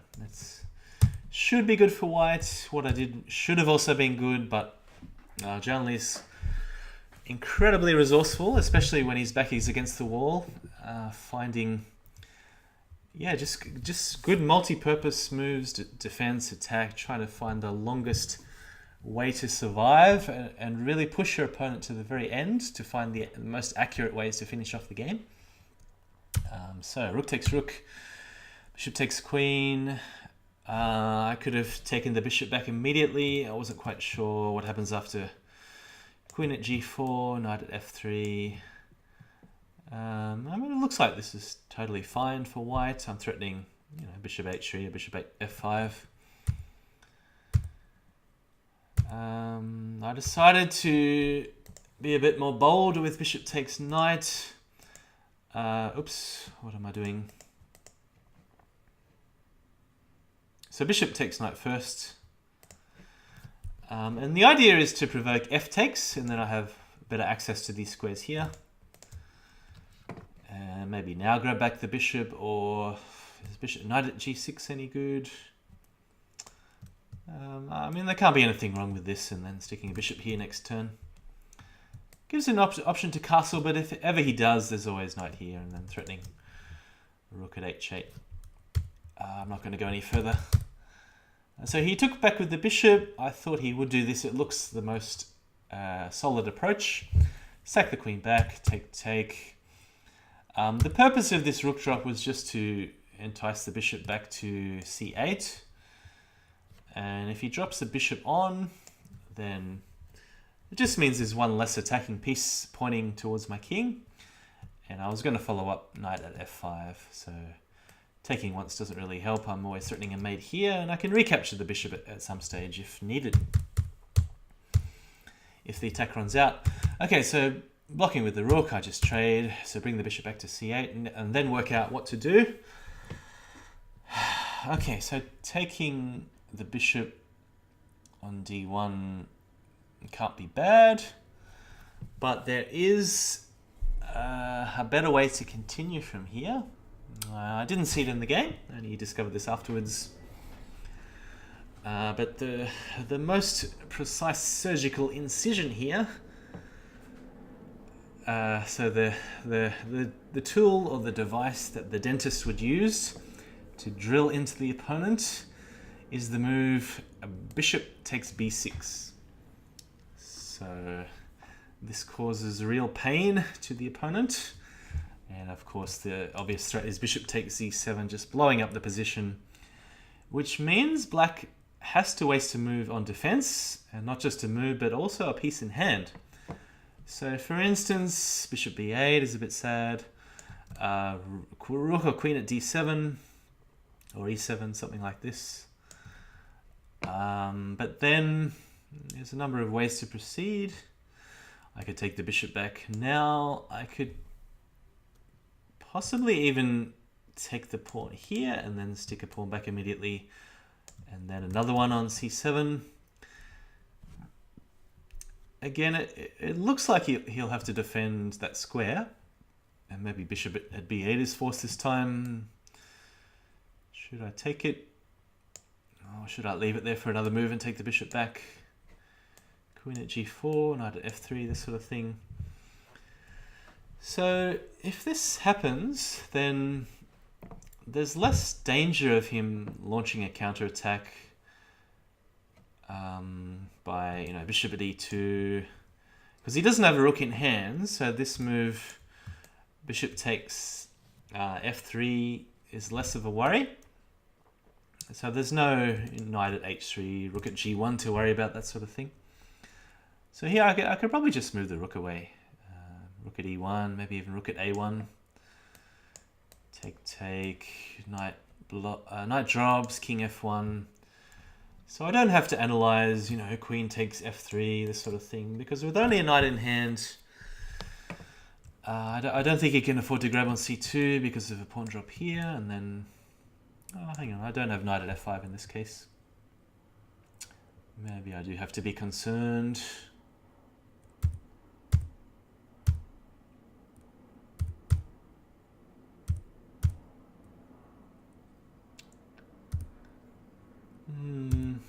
Yeah, all right. But yeah, you can see at least black is fighting for some counter chances here. Maybe I should try and finish off with brute force like this pawn at e7. So the idea is then knight here. Looks like he'll have to sack the queen.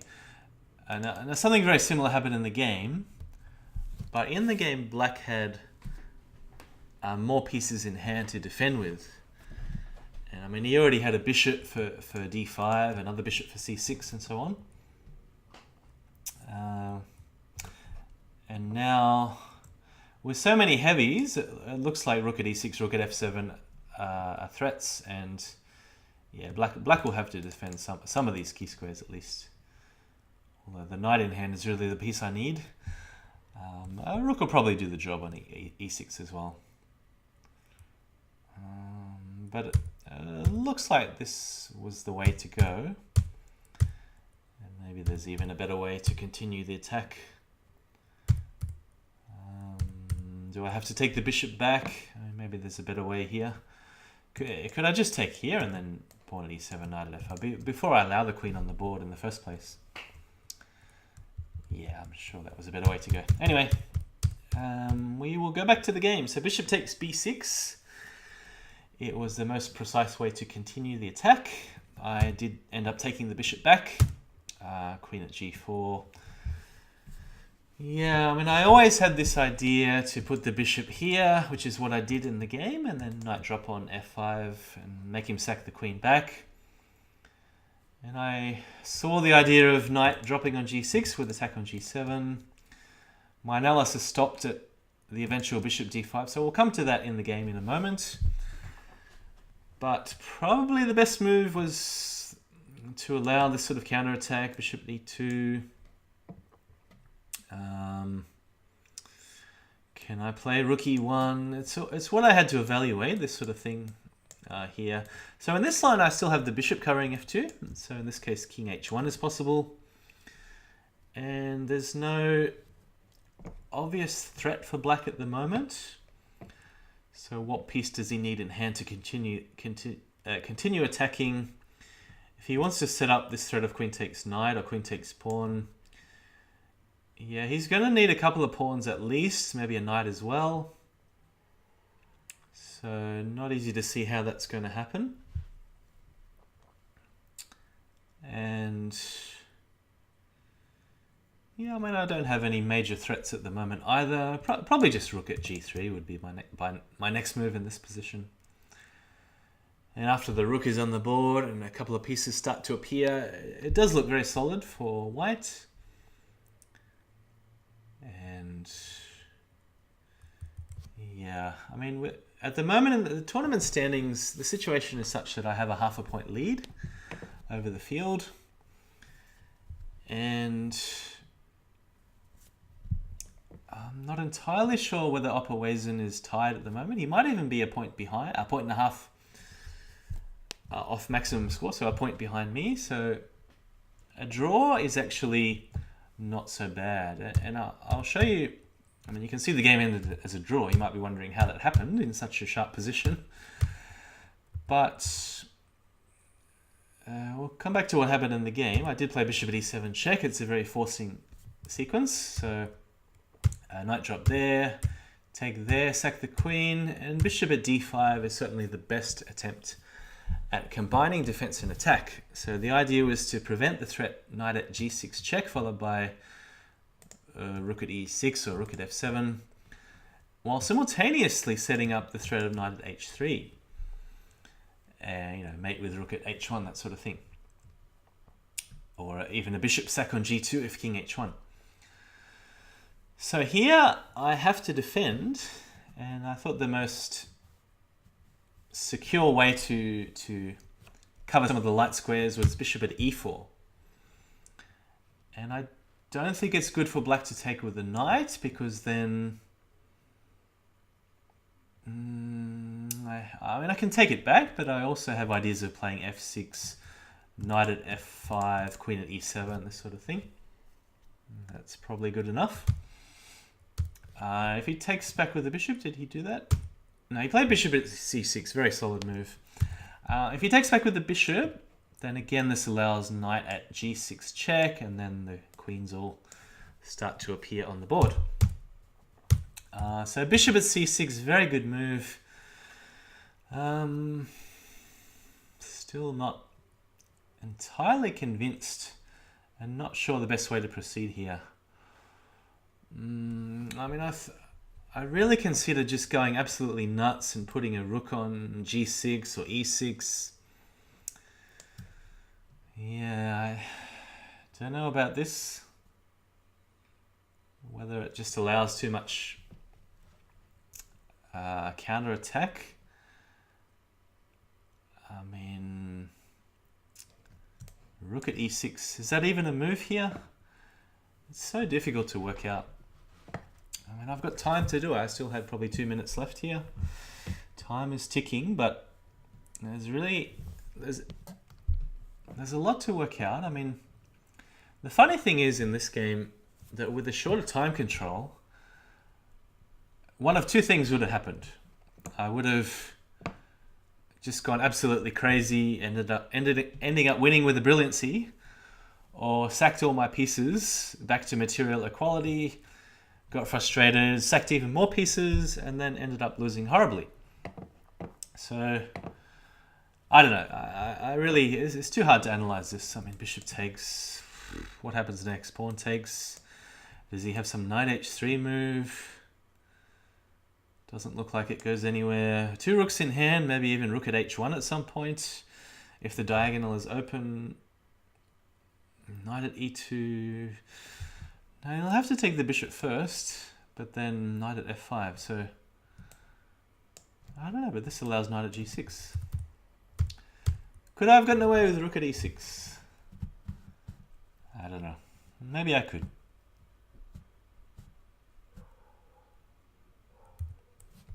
I was even looking at rook at g6.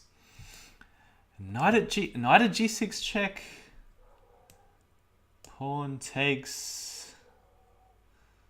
What was I thinking here? Rook at e6. And this is really just hammering away, giving up a lot of pieces, but it's all about setting up multiple attacks at the same time, because if I only have one threat on f7, it's easy enough for him just to drop a piece on, like rook at f8 or probably even rook to f8.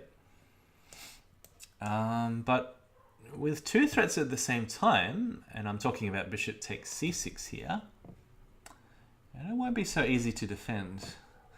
What I need is a knight in hand for d5, which I don't have yet. So there are other ideas of sacking a queen on e8, dropping a queen on e8. Does it work? No idea. Maybe.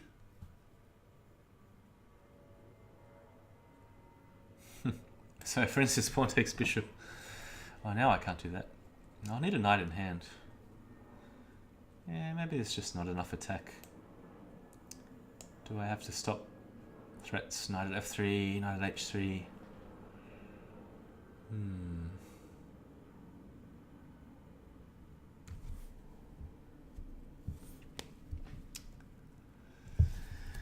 Yeah, I was looking at this sort of stuff. Couldn't find anything convincing, so we'll come back to the game. The move I actually played was queen at h4.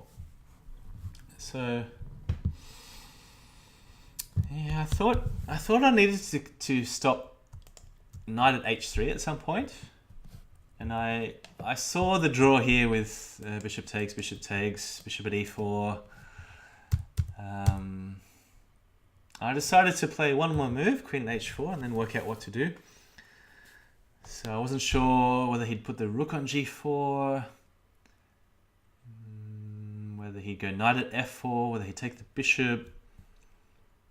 I don't think he can take the bishop again for familiar reasons, knight at g6 and queen at e6. That's what I was hoping for, but a very good move again, knight at f4, and this really makes me wonder. No, I have to. Time is running out. I've probably got less than a minute left, and I have to decide whether to continue the game or whether to bail out with a draw. Can't even say what my best move is here objectively. I mean, the point of this move is if bishop takes knight, he's going to drop a knight on here and take back with a knight. And because he's covering e6 and g6, he is now threatening to take on e4. And if I play one more slightly loose move, there's a serious danger of being worse. And even though I'm a queen ahead, you know, his bishops, if I allow him to take over this diagonal, they're just so strong. Pointing at g2 with threats of even dropping a third bishop on f3. So at some point we're going to reach a critical moment where there's no option to bail out, and I don't know, if I can't find anything convincing to continue the game, at some moment I've just got to take the draw, and that's what I decided to do. So yeah, I mean, objectively, maybe it was possible to play knight at g6 to continue the game this way, trying to distract a knight. If pawn takes, I don't know, is there some rook at e6 again? It's so tough to work out over the board. I mean, even in analysis now, it's murky. It's like I'm seeing through mud. I just can't work it out. Pawn takes. At least there's a threat of knight at f5 check, which you'll have to defend. Bishop here. There's rook at f7 possible. Knight here, queen here. Am I running out of pieces? I don't know. It's so difficult. Yeah, I mean, this is what I mean by running out of pieces. And I may not even be better in this position.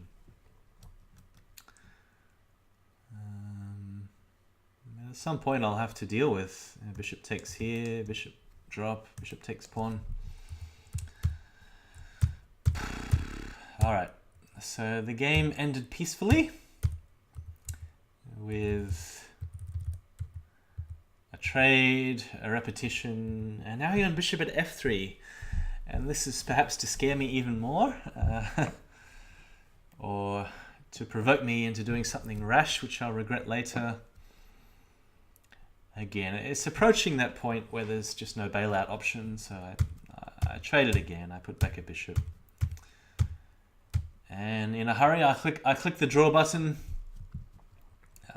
because, yeah, I mean, even if I somehow stop all his threats, I'm not really sure whether white is much better in this position. I had no idea. I mean, computer evaluation just means nothing. It says +5, but it means nothing in this position to me. So yeah, it's one of those moments where the tournament situation does come into play. I mean, it's definitely weighing on my mind that I'm still going to be in the lead after a draw. Still half a point ahead of Zhang Li, 1 point ahead of Oppoisen. No, actually 1 point ahead of... No, hang on. Half a point ahead of both. Yeah, half a point ahead of both. I'm confusing myself again with the points. But definitely in the lead, no matter by what. And here, yeah, having 2 draws has not set me back too much. Because basically all the top seeds are knocking each other out. That's what happens in a Swiss, especially with 5 very strong players who are on Lichess, 24, 25, 2600 plus. Okay, so after 6 rounds, my score is 5 out of 6, undefeated with 2 draws, and half a point ahead. Okay, so I do need to keep winning, and I still have yet to play Joanette, the most dangerous opponent left. My next round opponent is Kyle Legent. Okay, Black against Kyle. He's improved significantly in the last several months. He's done a lot of work improving his game. And he says on the Discord server that he can only beat me by flagging me. I don't know, I'm sure he's had better positions in some games when he's flagged me, but it does often happen that we get into time scrambles. He has a good chance if we're playing 0 increment. It's not my favorite format, playing 0 increment. End up finding myself just playing stupid moves, random checks, blundering lots of pieces all over the place, missing mate in 1s, mate in 2s. Anyway, shall we get on with the game? E4, E5. So this is the 3rd time I've had this in this tournament in 7 rounds, twice with black, once with white. d4. Okay, we're getting into a real fight. c3. This is actually a lot more aggressive than it looks. I'm going to decline the gambit and go knight f6. Expecting maybe castles, maybe take, maybe knight g5. There's a few options for white. Bishop g5 I haven't seen before, but the first thing I noticed is it does stop the option of knight g5 check after the bishop sack. So it does kind of put a fizzer on the bishop sack on f7. So I'm happy just to play bishop e7 and continue developing, castling. Maybe pawn at g4 is something I want to consider at some stage, followed by knight e5, that sort of thing. This pawn is also hanging here. Okay, but he goes for it. I wasn't too convinced about this attack. King takes, pawn takes. Was weighing up whether to put the king over to safety immediately, go rook f8. I could stop pawn at h6, which is a typical idea from white's perspective, by going pawn at h6 myself. But I thought there's no reason why not just grab a pawn. It's on offer. Might as well take it. Take there. Expecting castles. Bishop at d5 check. I don't think gets anywhere because I'll just run the king back. It's very safe on d8. So take with check. It's really black that's taking over the initiative as well as having an extra piece. I've got pawn at c2 coming. Alright, so castles as expected. Now, one of white's threats in this position is to play bishop at d5, take here, and knight g5, or knight at g5. So the key squares to defend, it's really d5. d5 is the key square to defend at the moment. So there's two options that I considered. Putting a bishop here seems to be decent, eyeing off all corners of the globe. Bishop at d5.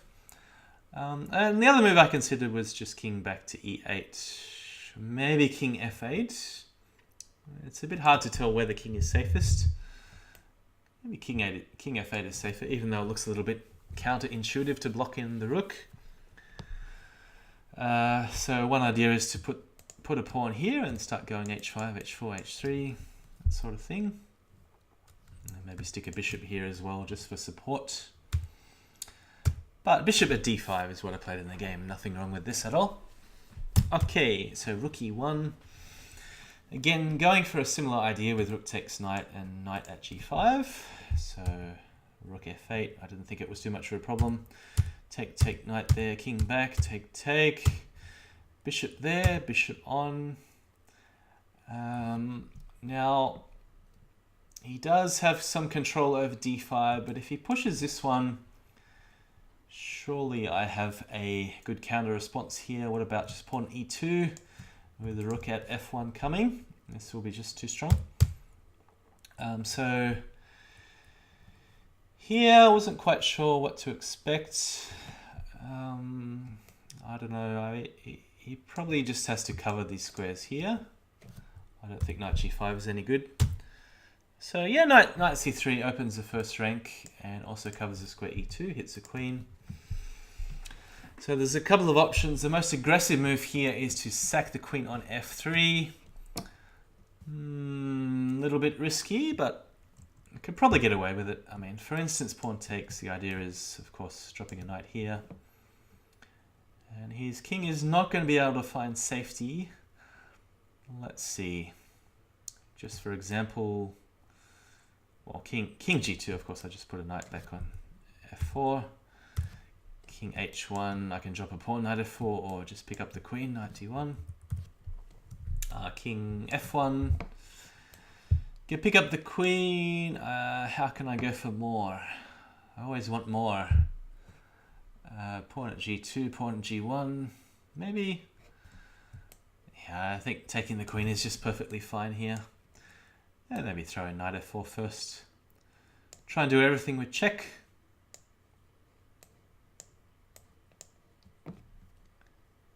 So e6 is very well covered. The whole diagonal is very well covered, so I don't have to worry about bishop taking here. I mean, there's nothing wrong with trading here if I want, but I could probably just go knight d4. Oh, hang on, is there just a direct mate with queen d3? Yeah, knight at e2. Okay. So that's just for example. You can take back with the queen, of course, but then rook takes, pawn takes. Yeah, I think it's just too much. So queen f3 would have been good. In the game, I brought the queen back to g6, still with some devastating threats of knight at h3. Pawn at h3 looks also very good. So defending makes sense, but I'm going to cut through on the light squares. Pawn at h3. So here I'm trying to drill through with the pawns. And I don't care if he hits the queen. I'm going to take on g2 anyway. Now the point is, I had to see that after bishop takes queen, pawn at h3, the sack on h7 doesn't go anywhere because of king h8. And thereby not allowing knight to g5 with check. He's run out of checks. There's no way to stop rook at h1, and that is it. So he put a pawn here, doesn't change anything. I mean, I could probably just go king h8 anyway, but I took here. King h8, now there's absolutely no more checks, and so that's game over. So here, bishop there, take, and rook at h1 to finish. Alright, so very clean game. I think maybe Kyle just sacked the bishop at the wrong time on f7. And the bishop g5 move, I think he was trying to pick up a knight, maybe in hand, for extra attacking resources, but the main point is that it stopped the attack with knight g5. So the bishop at bishop takes f7 didn't really have a very powerful follow-up to continue the attack. Okay, so my score is now 6 out of 7. Let's move on to round 8. White versus Midnight Fox, Swedish player. There's been different reports on who this is, so I'm not going to make any comment. I don't know.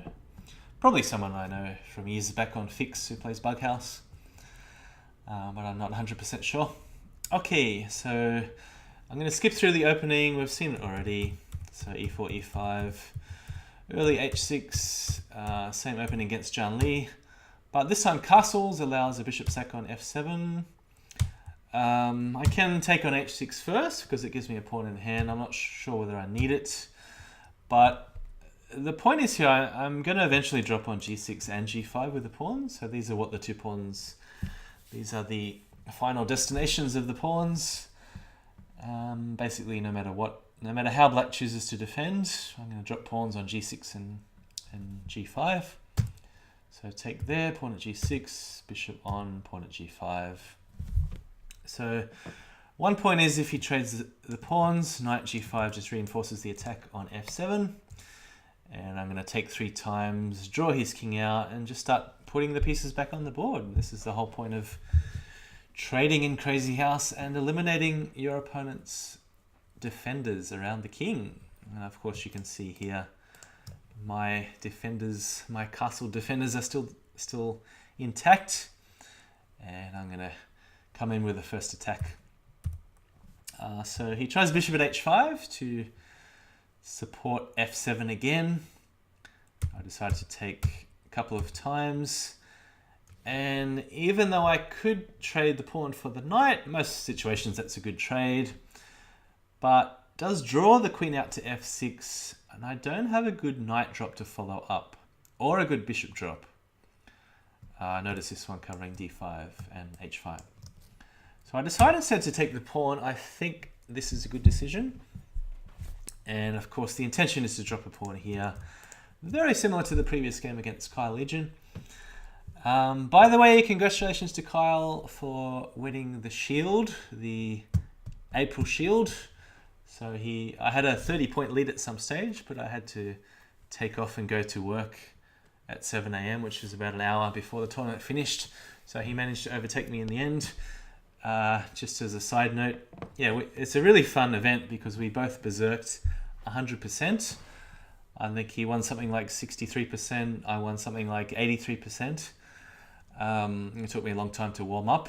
I'm not really a berserker. I like to play with increment, but it was all about fun after this slow time control event. It was only a day or two after that NelsonMoore's tournament on chess.com. So yeah, it was a really fun event. So congratulations to Kyle for taking out the shield. He overtook me with about 10 minutes to go, and I was watching on the iPhone some of his opponents. I was thinking, what the heck are you doing? Some of his opponents made some horrendous decisions when they had good positions or chances to flag Kyle when he had 5 seconds left and no increment. Anyway, that's another story. It is also always very hard when you give up your increment by berserking, and then your opponent's just trying to flag you at the end when they're gaining in time and you're just losing time. But yeah, a really fun event to play in the shield.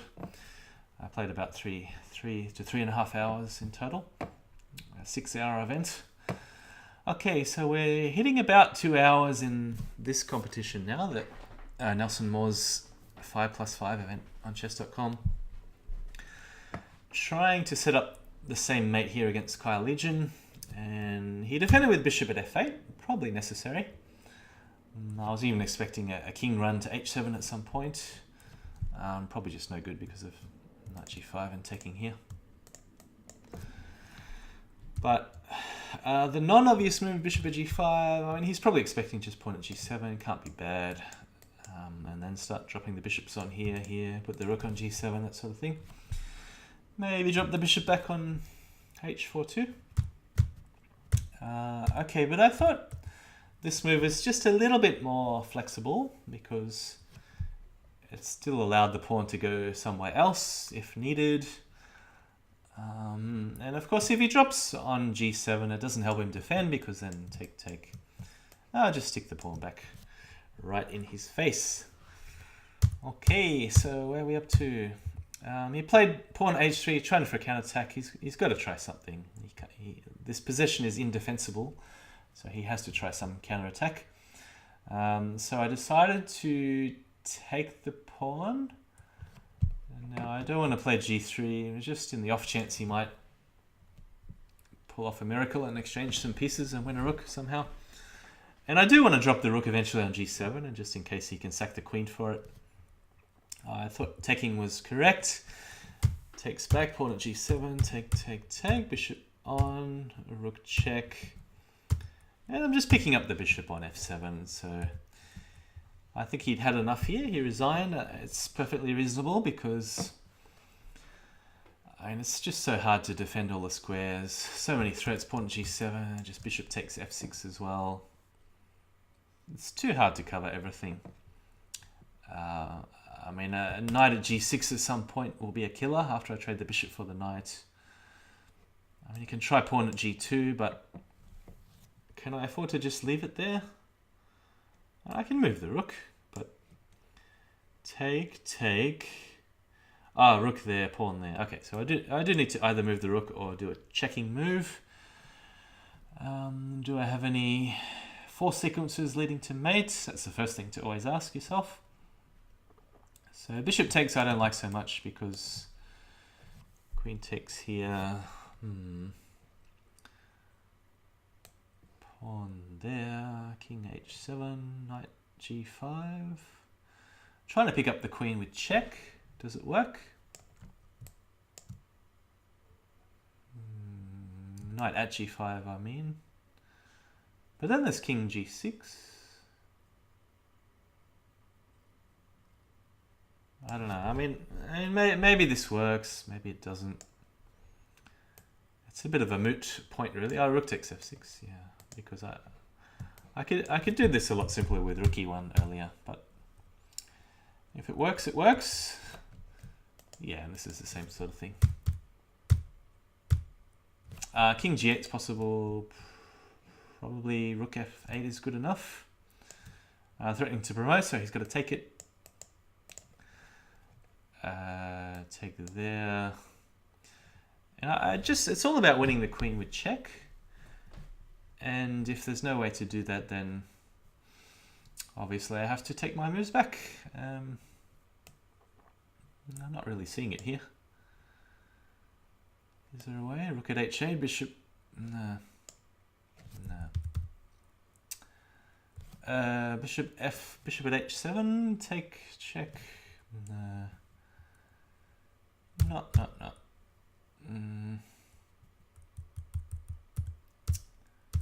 Yeah, I mean, I would 99% sure I would have played rook e1 in the game if this happened.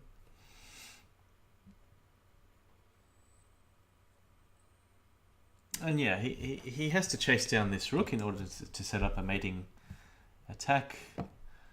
So, I mean, I just don't think my next move is going to be bishop takes knight, no matter what happens. I mean, literally any move, bishop takes knight, check. It's not check if he puts a pawn here, but so take there. Can't take with the pawn. Take with the queen. Yeah, I mean, the whole point is I'm taking the queen first. He can't both take here and then put it drop on. Put the drop on h1 with checkmate. So, yeah, I think it's just completely winning for white anyway. Resigning is perfectly reasonable. Let's move on to round 9. Still a half a point lead. But very tough opponent in Chouinette. And I'm glad I got the white pieces. I suppose it was just a 50-50 toss of the dice because I imagine we would have had 4 whites and 4 blacks each. And I'm not sure how the pairing program works, whether it looks at the color history to see who's had the most recent black and alternate the colors and so on. If they're exactly matching, I have no idea what it does, but anyway, happy to get white in the last round. So I must win to take outright first place. And let's see what happened. So e4, d5. Chouinette sometimes tries to trick me with a move order. a6. Haven't seen this exact move order before. I decided to hold the pawn with bishop c4. I think this is a good idea. And e6. All right, so I could just make sure I hold the pawn and take on e6. Surely there's nothing wrong with that. And then, just natural developing moves, d4, knight f3. I decided to throw in queen e2. And the trick is I'm trying to entice Chouinette to play queen e7. And now a queen trade is going to happen in my favor. And this is a little bit like the chess.com match, the championship match that we had earlier in one of my other videos. I think it was part 2. Because now pawn at g5, what else is he going to play apart from knight takes pawn and trade the queens? I mean, he's certainly not going to go backwards. I don't think I've ever seen Chouinette play a retreating move. He's one of the most aggressive players. I mean, what else is there to do? He's got to go forwards. I mean, here I can win a pawn. Knight g8. I'll just play knight f3. And if ever he trades here, the whole point is taking with a knight because it also hits on c7. All right, so expecting knight takes pawn. Taking with a bishop because I want to finish with a knight on d5. Take there. Queen at d6. The alternative, I guess. No, you can't put a bishop on because he's got to stop the threat of knight f6 and queen e8. So he really does have to... I mean, maybe bishop at d8 is possible. Or bishop at e5, it's just sitting there loose. What could I do in this situation? I could deflect the bishop. I could attack the bishop. I could pin the bishop. So many good options. I don't know. I don't know what to do. Queen at e4 can't be bad, or just d4. Yeah. Not going to analyze this too much. Just looks good for white. But his intention was to sack the queen. So after knight at f6 check, take. And he's got to cover some of these squares because I have a lot of pawns in hand. So he goes bishop at g5. All right, probably the best defense. And I do want to put pieces on quickly to attack. And I don't want to allow him to start developing quickly, and especially if he can get rid of the pawn, you know, start dropping knights here, oh, and if he can win the pawn back, he's creeping back into the game. I mean, of course, 2 queens in hand should always be winning for white, especially because I had multiple targets. So the move here is queen at e5. Now he has to drop a knight on e6, and then just pawn at g7. And this is really too much. And if he sacks, he can't sack a bishop. This is mate. If he sacks this one, I'm not going to bother promoting yet because I want to take it back with a queen. And whichever way he takes, you can see he's releasing one of these 2 squares for the other queen drop. So, I mean, he resigned, but there's really no reasonable move. Probably the most stubborn move would be pawn at e7, but here I was already intending a queen sack on f7. Now taking promote to a knight with check. I mean, surely he can't go this way. He'll be finished off very quickly. He's got to run back here. And now it's just a decision of which piece I want to put on first. Maybe the bishop. Queen here. I can already take back the bishop here if I want. I can take on e6 for another knight, which is useful. I can just ignore everything and play d4, setting up a mating net. You know, pawn here, pawn here. I mean, he has 2 little pieces to counterattack. There's really not much point analyzing too much from here. Queen takes c8 also must be a very good move. Threatening here. So, okay, resigning is reasonable. That leaves me on outright first place. Going back to the standings. So, first place for Mugwort. There's also a prize of $300. So again, a big thank you to the sponsor Nelson Moore from chess.com. And his intention here was to play at a slower time control for higher quality matches. And also the purpose is not to end the match with a time scramble where we're just putting pieces on randomly with checks. I actually very much appreciate this. I like playing slower time controls. I like playing with increment. I very much enjoyed the tournament. I think I played some of my best games ever. Didn't finish off the games well against Opperweisen and Zhang Li, but you know, to go through this field of players undefeated, of course, it's a big plus to take away from the tournament. And I think you can see from some of the games, you know, it was definitely higher quality matches. You can see, you know, 36 centi-pawn loss, 35, 28. Definitely higher quality matches than the 3-0 chess.com championship. Maybe not as exciting at the finish if you're into that sort of thing. If you get a kick out of putting pieces on, check, trying to mate in 5 seconds, or trying to flag your opponent. If that's what you like, then sure. I mean, I like it too, but I'm also very, very happy to play slow time controls against anyone. Happy to play with increment. Okay, so I'll stop the video there. So congratulations also to the other prize winners, Zhang Li and Opperweisen or Schoolmeister, who took away $100 from the event. And okay, I'll hope to do it again soon. See you at the next tournament, whenever that may be. Okay, cheers. Thanks for watching.